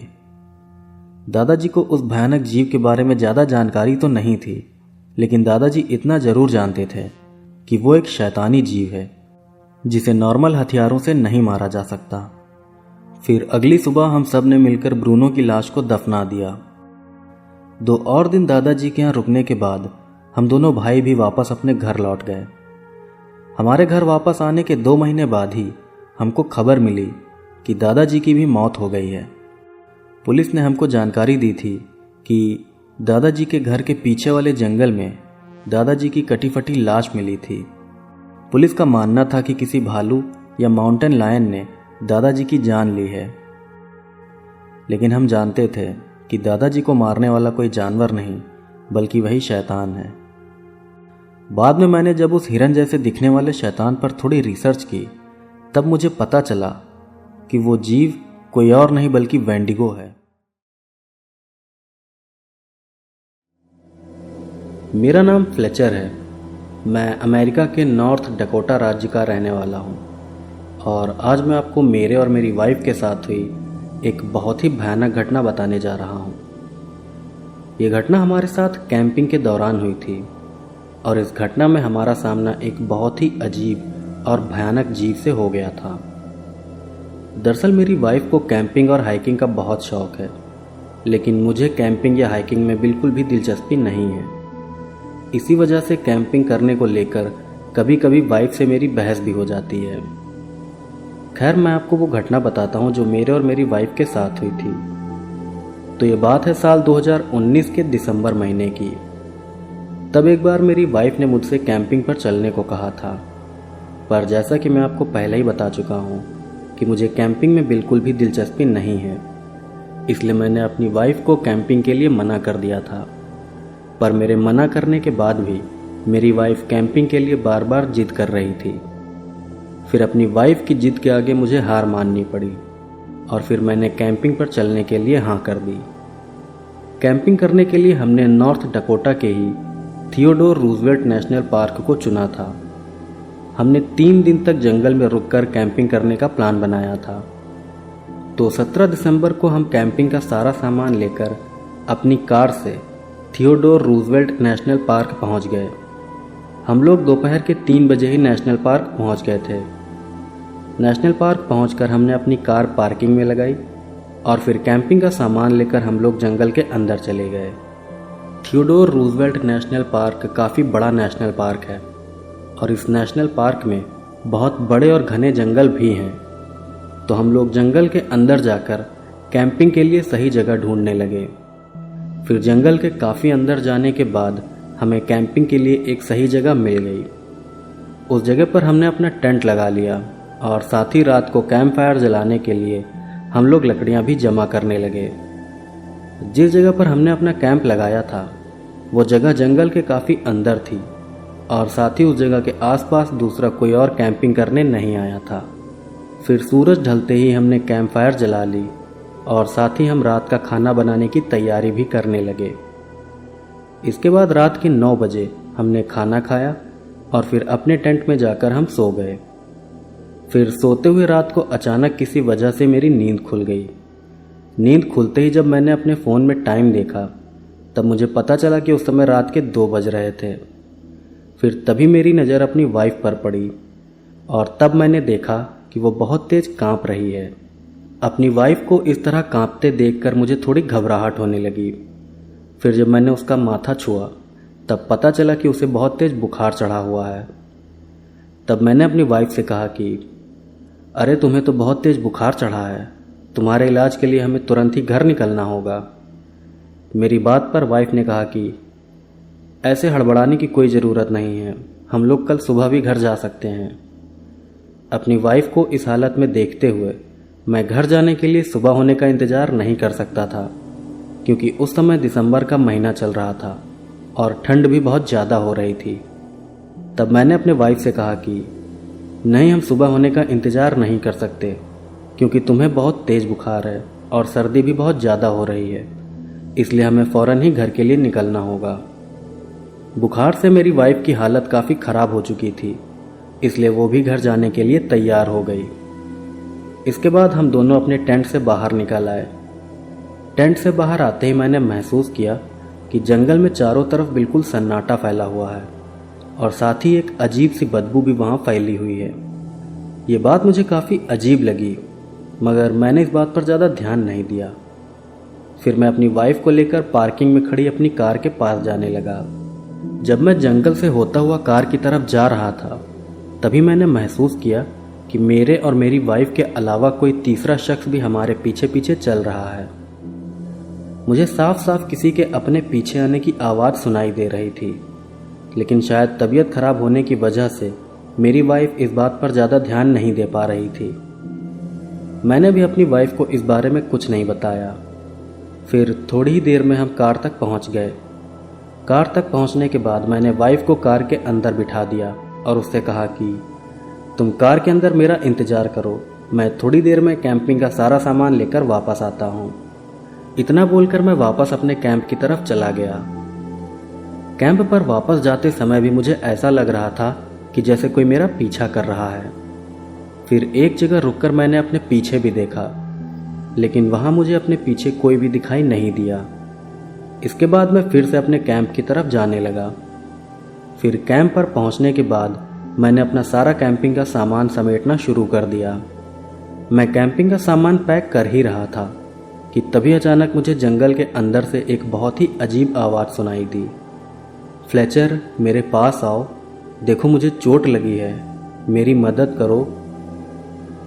उस आवाज़ को सुनकर मैं बिल्कुल हैरान रह गया था, क्योंकि वो आवाज़ मेरी वाइफ की थी। उस आवाज़ को सुनकर मैं सोच में पड़ गया कि आखिर ऐसा कैसे हो सकता है, क्योंकि मेरी वाइफ तो कार में बैठी है, मैं खुद उसको कार के अंदर बैठा कर आया था। फिर वो जंगल के अंदर से मुझे आवाज़ कैसे दे सकती है। मैं अपनी जगह पर खड़ा होकर यही सब सोच ही रहा था कि तभी दोबारा मुझे अपनी वाइफ की आवाज़ सुनाई दी। फ्लेचर, मेरे पास आओ, मेरी मदद करो। न जाने क्यों उस आवाज़ को सुनकर मेरे शरीर के सारे रोए खड़े हो गए थे और अचानक ही मुझे बहुत ज़्यादा डर भी लगने लगा था। मैं जानता था कि जंगल के अंदर से आवाज़ दे रहा वो जीव मेरी वाइफ नहीं है, लेकिन अगर वो मेरी वाइफ नहीं है तो आखिर वो है क्या? ये बात मेरी समझ में नहीं आ रही थी। फिर तभी मैंने अपने टेंट से टॉर्च निकाली और फिर टॉर्च जलाकर मैंने उस तरफ रोशनी की जिस तरफ से मुझे वो आवाज़ सुनाई दे रही थी। मैंने ये काम बहुत फुर्ती से किया था। फिर टॉर्च की रोशनी में मैंने कुछ ऐसा भयानक नज़ारा देखा जिसे देखने के बाद भी मुझे अपनी आंखों पर विश्वास नहीं हो रहा था। दरअसल टॉर्च की रोशनी में मैंने देखा कि एक बहुत ही लंबा, पतला और अजीब सा जीव एक पेड़ के पास खड़ा होकर सीधा मुझे देख रहा है। वो जीव बहुत लंबा और बहुत ही भयानक था। वो जीव किसी इंसान की तरह दो पैरों पर खड़ा था। उस जीव की खाल बिल्कुल सफ़ेद थी। उसके हाथों में बड़े बड़े नाखूनों वाले पंजे थे। उसका मुंह बड़े और नुकीले दांतों से भरा हुआ था। उस जीव की आंखें चमकदार पीले रंग की थीं। इतना ही नहीं बल्कि उसको देखने से ऐसा लग रहा था कि जैसे उसके शरीर की सारी हड्डियां उसके शरीर से बाहर आ रही हों। वो भयानक चीज कोई जिंदा जीव नहीं लग रहा था, बल्कि वो एक चलती फिरती लाश लग रही थी। उस जीव पर जैसे ही मैंने टॉर्च की रोशनी मारी, वैसे ही वो जीव भागकर जंगल के अंदर चला गया। उस जीव को देखते ही मैं डर से बिल्कुल दहल गया था। फिर मैंने तुरंत ही कैंपिंग का सारा सामान वहीं पर छोड़ दिया और भागकर अपनी कार के पास जाने लगा। जब मैं भागते हुए कार की तरफ जा रहा था, तब भी मुझे अपने पीछे किसी के भागने की आवाज़ सुनाई दे रही थी। मैं समझ गया था कि वो भयानक जीव या शैतान अब मेरा पीछा भी कर रहा है। फिर जैसे तैसे भागते हुए मैं अपनी कार तक पहुंचा। इसके बाद मैंने फौरन ही अपनी कार स्टार्ट की और वहां से निकल गया। मुझे इस तरह से डरा हुआ देखकर मेरी वाइफ ने मुझसे पूछा कि क्या हुआ, तुम इतना डरे हुए क्यों हो? तब मैंने अपनी वाइफ से झूठ बोलते हुए कह दिया कि हमारे कैंप के पास एक भालू आ गया था, जिस वजह से मैं कैंपिंग का सामान वहीं पर छोड़कर भाग आया।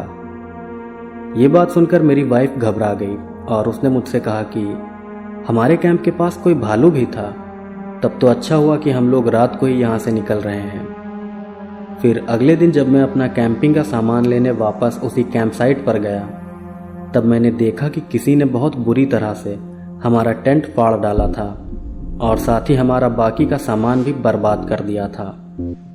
वो सब देखकर मैं समझ गया था कि ये सब उसी शैतान का काम होगा जिसने बीती रात को मेरा पीछा किया था। इस घटना के बाद से मैंने कैंपिंग करना बिल्कुल बंद कर दिया और साथ ही मैंने आज तक अपनी वाइफ को उस शैतान के बारे में नहीं बताया है। कुछ समय बाद जब मैंने उस जीव के बारे में इंटरनेट पर जानकारी जुटाई, तब मुझे वेंडिगो नाम के एक बहुत ही खतरनाक शैतान के बारे में पता चला। ये शैतान कनाडा और अमेरिका की ठंडी जगहों में रहता है। ये इंसानों का मांस खाता है और ख़ास तौर से इसे बच्चों का मांस बहुत ज़्यादा पसंद है। कनाडा और अमेरिका में रहने वाली ओजिब्वे और एल्गोनक्विन जनजातियों के लोगों को इस शैतान के बारे में काफ़ी जानकारी है।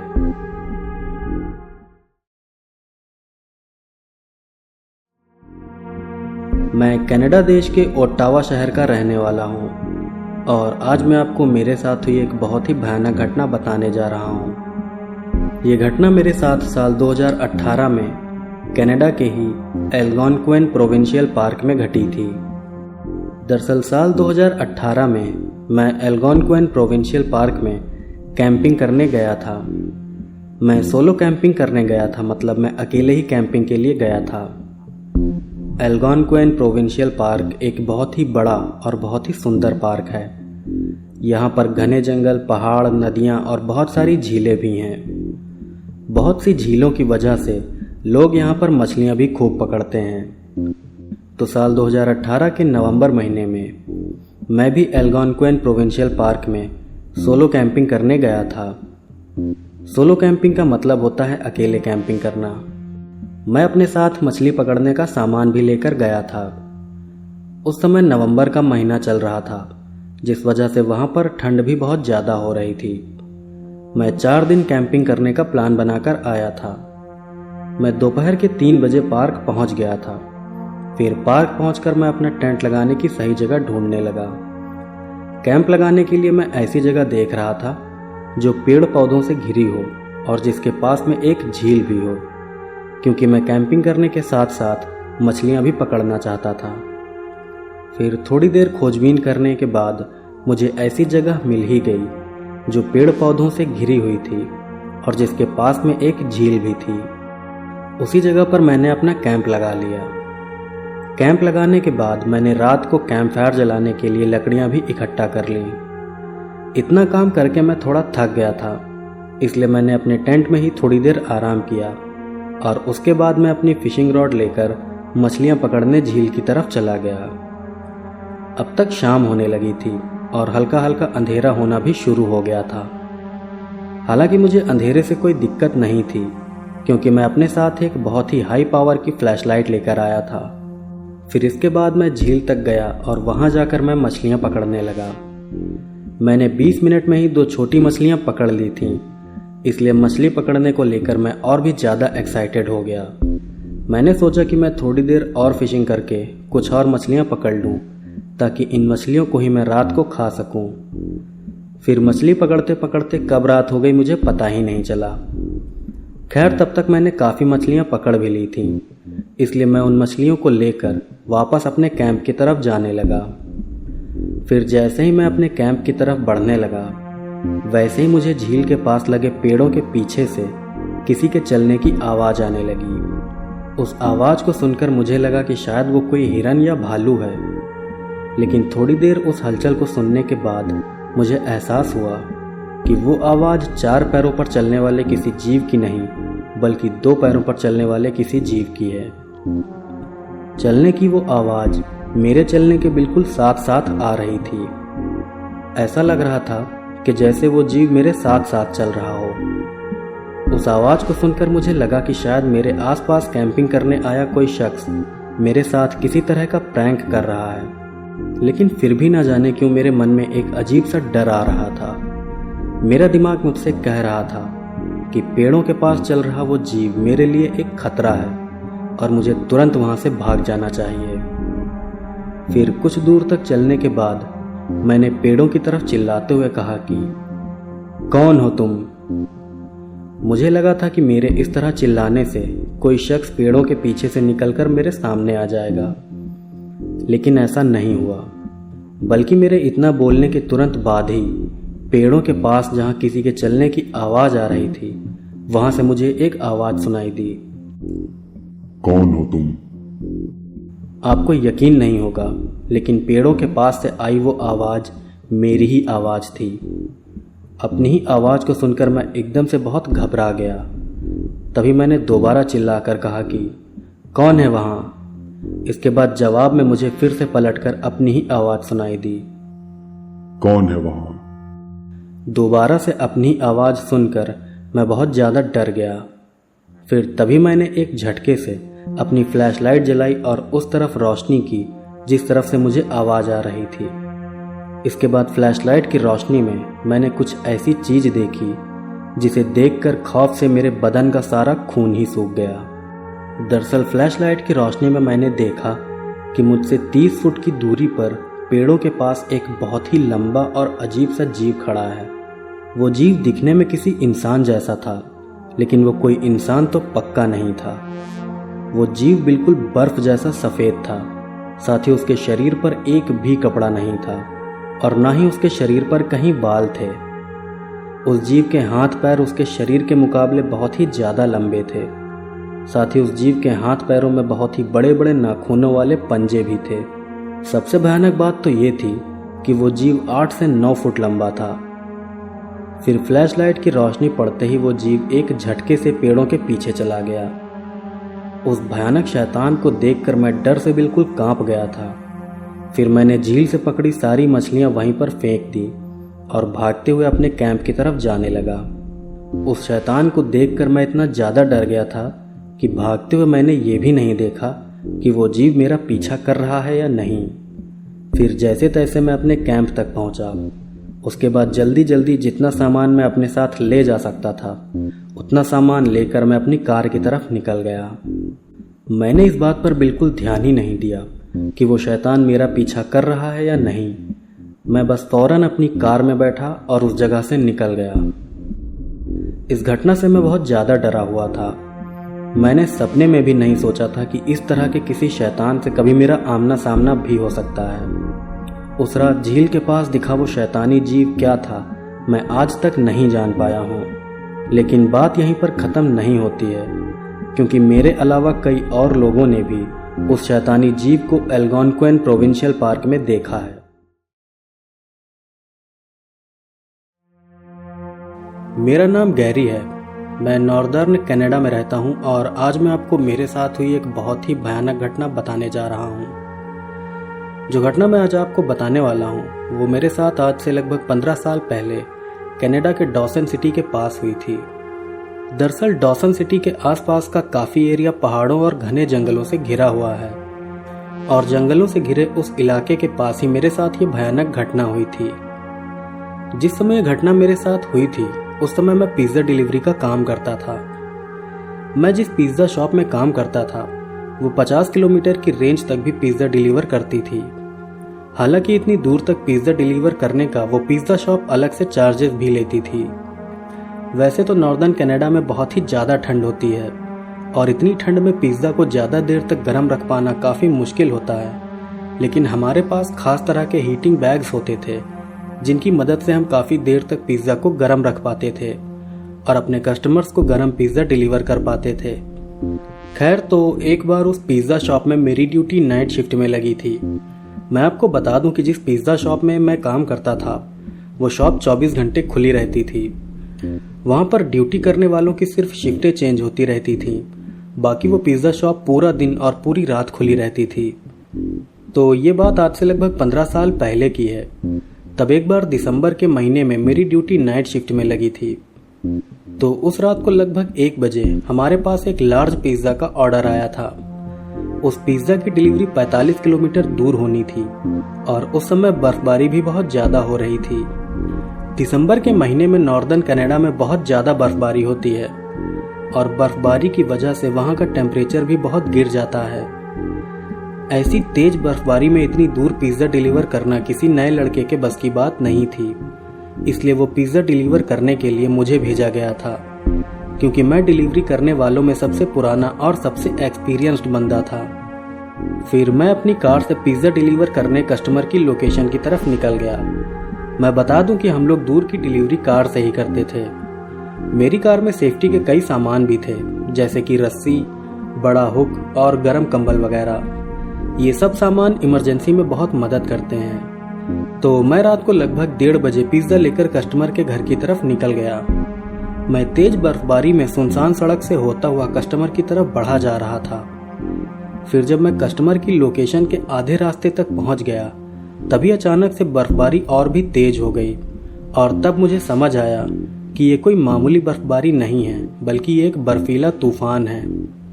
ऐसे हालात में कोई भी शख्स घबरा जाता, और सच कहूं तो मैं भी उस समय बहुत घबरा गया था, क्योंकि अगर उस तूफान में मेरी कार खराब हो जाती तो मैं उसी जगह पर फंस के रह जाता। उस समय सड़क बिल्कुल सुनसान थी और मेरी कार के अलावा कोई दूसरी गाड़ी भी मुझे दूर दूर तक दिखाई नहीं दे रही थी। खैर, मैं किसी तरह हिम्मत करके उस बर्फीले रास्ते पर आगे बढ़ता रहा, पर फिर कुछ दूर आगे जाते ही मेरी नज़र सड़क किनारे खड़ी एक कार पर पड़ी। सड़क किनारे खड़ी उस कार को देखकर मुझे लगा कि शायद वो कार खराब हो गई है और उस कार वाले को मेरी मदद की ज़रूरत है। यही सोचकर मैंने अपनी कार उस दूसरी कार के पीछे ले जाकर रोक दी।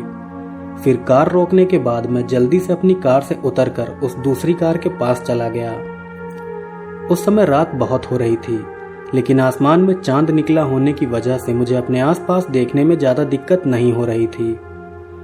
खैर, फिर जब मैं उस कार के पास पहुंचा, तब मैंने देखा कि उसके अंदर कोई भी नहीं था। वो कार पूरी तरह से खाली थी, और यही नहीं बल्कि उस कार की ड्राइविंग सीट वाला दरवाजा भी टूटा हुआ था, और इसके अलावा उस कार के आगे का हिस्सा भी काफी डैमेज था। उस कार की हालत देखकर ऐसा लग रहा था कि जैसे वो कार किसी बड़े जानवर से टकराई हो। कनाडा में कई तरह के बड़े जानवर पाए जाते हैं, जैसे पोलर बेयर, ग्रिजली बेयर और मूस वगैरह। वैसे मैं बता दूं कि मूस एक तरह का हिरन होता है जो आकार में बाकी हिरनों से बहुत ज्यादा बड़ा होता है। वैसे जिस सड़क पर वो कार खड़ी थी, उस सड़क के भी दोनों तरफ घने जंगल थे, और ऐसा बिल्कुल मुमकिन था कि कोई जानवर अचानक ही जंगल से निकलकर उस कार के आगे आ गया हो, जिससे उस कार और जानवर की टक्कर हो गई हो। टक्कर वाली बात तो मेरी समझ में आ रही थी, लेकिन मेरी समझ में ये नहीं आ रहा था कि आखिर कार चला रहा वो शख्स गया कहाँ। उस जगह पर दूर दूर तक कोई भी घर नहीं था, इसलिए ऐसा भी नहीं हो सकता था कि वो शख्स किसी के घर मदद मांगने गया हो। एक बार तो मेरे मन में आया कि मैं अपने रास्ते पर आगे बढ़ जाऊं, लेकिन ऐसे खराब मौसम में किसी शख्स को अकेला छोड़ना मुझे सही नहीं लग रहा था। इसीलिए मैं उस जगह से नहीं गया और वहीं पर रुककर मैं उस शख्स को ढूंढता रहा। खैर, फिर थोड़ी देर उस शख्स को ढूंढने के बाद मैं अपनी कार से टॉर्च निकालकर जंगल के अंदर चला गया। मुझे लगा था कि शायद वो शख्स जंगल के अंदर चला गया होगा। यही सोचकर मैं भी जंगल के अंदर जाने लगा। फिर जैसे ही मैं जंगल के थोड़ा अंदर गया, वैसे ही मुझे कुछ अजीब सी आवाजें आने लगी। वो आवाजें ऐसी थी जैसे कोई बड़ा जानवर किसी को नोच नोच कर खा रहा हो। उस आवाज को सुनकर मुझे लगा कि शायद किसी भालू ने उस शख्स पर हमला कर दिया है और उसे मार कर खा रहा है। ये ख्याल मेरे मन में आते ही मैं बहुत डर गया था। खैर, फिर मैं धीरे धीरे उस तरफ बढ़ने लगा जिस तरफ से मुझे वो आवाजें आ रही थीं। फिर जब मैं जंगल के थोड़ा और अंदर गया, तब मैंने कुछ ऐसा भयानक नज़ारा देखा जिसे देखकर मैं बिल्कुल दहल गया। दरअसल जंगल के अंदर जाते ही मैंने देखा कि एक भयानक सा जीव किसी इंसान को नोच नोच कर खा रहा है। वो जीव आकार में बहुत ही लंबा और पतला था और उसका पूरा शरीर भी बिल्कुल सफेद था। उस जीव के पूरे शरीर पर एक भी बाल नहीं था और ना ही उसके बदन पर कोई कपड़ा था। वो जीव बहुत ही भयानक था और उस जीव को देखकर मैं बहुत ज्यादा डर गया था। मैं बिना कोई आवाज किए बहुत ही सावधानी से उस जीव को देख रहा था, पर तब भी न जाने कैसे उस भयानक जीव को मेरे वहां होने का पता चल गया और फिर अचानक ही वो जीव पलटकर सीधा मेरी तरफ देखने लगा। फिर जब उस जीव ने अपना चेहरा मेरी तरफ घुमाया, तब मैंने देखा कि उस जीव का सर बिल्कुल किसी ज़ॉम्बी जैसा है। उस जीव की आंखें भी चमकदार पीले रंग की थी, जो देखने में बहुत ही भयानक लग रही थी। उस जीव को देखकर मैं बिल्कुल दहल गया था। मैं समझ गया था कि अब मुझे वहां से भागना होगा, नहीं तो वो शैतान मुझे भी मार के खा जाएगा। इसके बाद मैं अपनी पूरी जान लगा के वहां से भागा।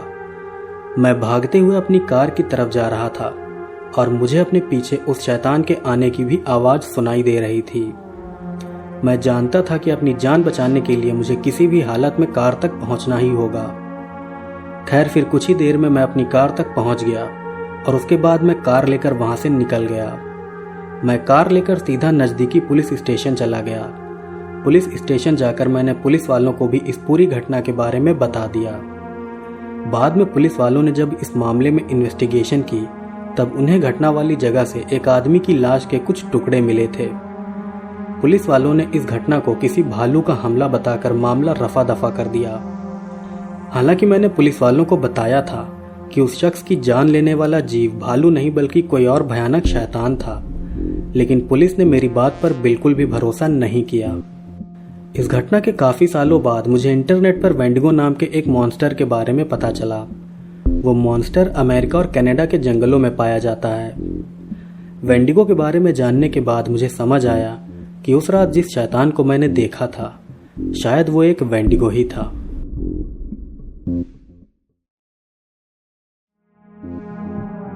मेरा नाम शेरिल हेरेनिकी है। मैं अमेरिका के टेक्सास स्टेट का रहने वाला हूँ और आज मैं आपको मेरे साथ हुई एक बहुत ही भयानक घटना बताने जा रहा हूँ। दरअसल मैं टेक्सास के यॉर्कटाउन शहर का रहने वाला हूँ और आज जो घटना मैं आपको बताने जा रहा हूँ वो घटना भी मेरे साथ यॉर्कटाउन शहर में ही हुई थी। ये घटना मेरे साथ साल 2019 की 12 जनवरी की रात को हुई थी। दरअसल हुआ ये था कि एक बार मैं और मेरा एक दोस्त 12 जनवरी की रात को पार्टी करने वाले थे। पार्टी मेरे दोस्त के घर में थी और उस पार्टी में सिर्फ मैं और मेरा दोस्त ही थे। उस रात मेरे दोस्त के घर वाले किसी काम से बाहर गए थे, जिस वजह से उसका पूरा घर खाली था। इसलिए हम दोनों ने उसके घर में ही शराब पीने का प्लान बनाया था।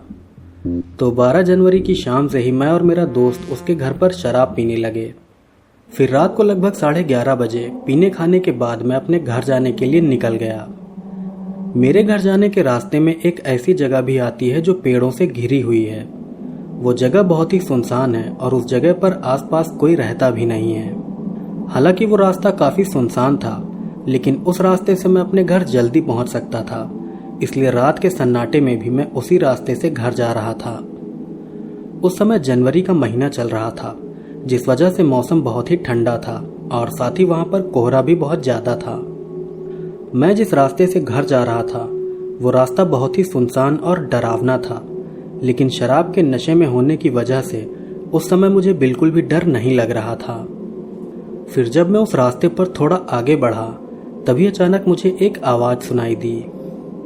अरे शेरिल, इतनी रात को अकेले कहाँ जा रहे हो? जरा रुको, मैं भी तुम्हारे साथ चलता हूँ। वो आवाज सुनकर मैं बहुत हैरान रह गया था, क्योंकि वो आवाज किसी और की नहीं बल्कि मेरे छोटे भाई की थी। उस आवाज को सुनकर मैं सोच में पड़ गया कि आखिर इतनी रात को ऐसी सुनसान जगह पर मेरा भाई कर क्या रहा है। मैं यही सब सोच ही रहा था कि तभी मुझे फिर से अपने भाई की आवाज सुनाई दी। रुको शेरिल, मैं भी तुम्हारे साथ चलता हूँ। उस आवाज को सुनकर मुझे बहुत हैरानी हो रही थी, क्योंकि मुझे अपने भाई की आवाज तो सुनाई दे रही थी, लेकिन वो मुझे कहीं भी दिखाई नहीं दे रहा था। उस आवाज को सुनकर मैं हैरान तो था ही, लेकिन ना जाने क्यों मुझे उस आवाज से डर भी लग रहा था। उस जगह पर अंधेरा बहुत था, इसलिए मैंने तुरंत ही अपने मोबाइल की फ्लैशलाइट जला ली और फिर फ्लैशलाइट की रोशनी में मैं अपने भाई को इधर उधर ढूंढने लगा। लेकिन काफी ढूंढने के बाद भी मुझे मेरा भाई कहीं भी दिखाई नहीं दिया। मुझे बार बार अपने भाई की आवाज सुनाई दे रही थी, लेकिन मुझे वो कहीं भी दिखाई नहीं दे रहा था। फिर अचानक से मेरे भाई की आवाज आना बंद हो गई, लेकिन कुछ देर बाद मुझे फिर से अपने भाई की आवाज सुनाई दी। लेकिन अब की बार वो आवाज मुझे अपने काफी नजदीक से आती हुई सुनाई पड़ी थी। और अब की बार जैसे ही मुझे वो आवाज सुनाई दी, वैसे ही तुरंत मैंने अपनी फ्लैश लाइट उस तरफ घुमा दी जिस तरफ से मुझे वो आवाज आई थी। फिर उस आवाज की तरफ फ्लैश लाइट घुमाते ही मैंने देखा कि एक बहुत पतला और लंबा सा भयानक जीव मुझसे कुछ दूरी पर खड़ा होकर सीधा मुझे देख रहा है। उस जीव की खाल बिल्कुल सफ़ेद रंग की थी। उसके बड़े बड़े नाखूनों वाले पंजे थे और उसकी आंखों की जगह पर सिर्फ 2 काले गड्ढे थे। वो जीव बहुत लंबा और पतला था। उसकी लंबाई लगभग 10 फुट रही होगी। उस जीव को देखने से ऐसा लग रहा था कि जैसे उसके शरीर से हड्डियां बाहर निकल रही हों। उस जीव के शरीर पर कोई भी कपड़ा नहीं था और ना ही उसके शरीर पर कहीं भी बाल थे। उस जीव को देखते ही डर के मारे मेरा सारा नशा गायब हो गया। फिर मुझे देखकर वो जीव मुस्कुराने लगा और फिर मुस्कुराते हुए वो जीव मेरे भाई की आवाज़ में बोला कि शेरिल, मुझे भी अपने साथ ले चलो। उस जीव की ये बात सुनकर मैं समझ गया कि मेरे भाई की आवाज़ में वो शैतान ही मुझे आवाज़ लगा रहा था। ये समझ आते ही मैं अपनी पूरी ताकत लगा के वहाँ से भागा। फिर जब भागते हुए मैंने अपने पीछे पलट कर देखा तो पाया कि वो शैतान अपनी जगह पर ही खड़ा है। वो मेरा पीछा नहीं कर रहा था और ये मेरे लिए अच्छी बात थी। खैर, फिर कुछ देर बाद मैं अपने घर पहुँच गया। घर पहुँचकर मैं अपने कमरे में जाकर सो गया। मैंने अपने परिवार वालों को उस शैतान के बारे में कुछ नहीं बताया। फिर इस घटना के अगले दिन मैंने अपने दोस्त को मेरे उस शैतान के बारे में बताया, लेकिन उसे मेरी बात पर विश्वास नहीं हुआ। अपने दोस्त को इस घटना के बारे में बताने के बाद मैंने फिर किसी को भी इस घटना के बारे में नहीं बताया। ऐसा इसलिए क्योंकि मैं जानता था कि कोई भी मेरी बात का विश्वास नहीं करेगा। खैर, इस घटना के बाद जब मैंने इंटरनेट पर थोड़ी रिसर्च की तब मुझे वेंडिगो नाम के एक शैतान के बारे में पता चला। इंटरनेट पर ही मुझे ये भी पता चला कि वो शैतान यानी कि वेंडिगो टेक्सास में नहीं पाया जाता है। लेकिन तब भी मुझे यही लगता है कि शायद उस रात मेरा सामना एक वेंडिगो से ही हुआ था।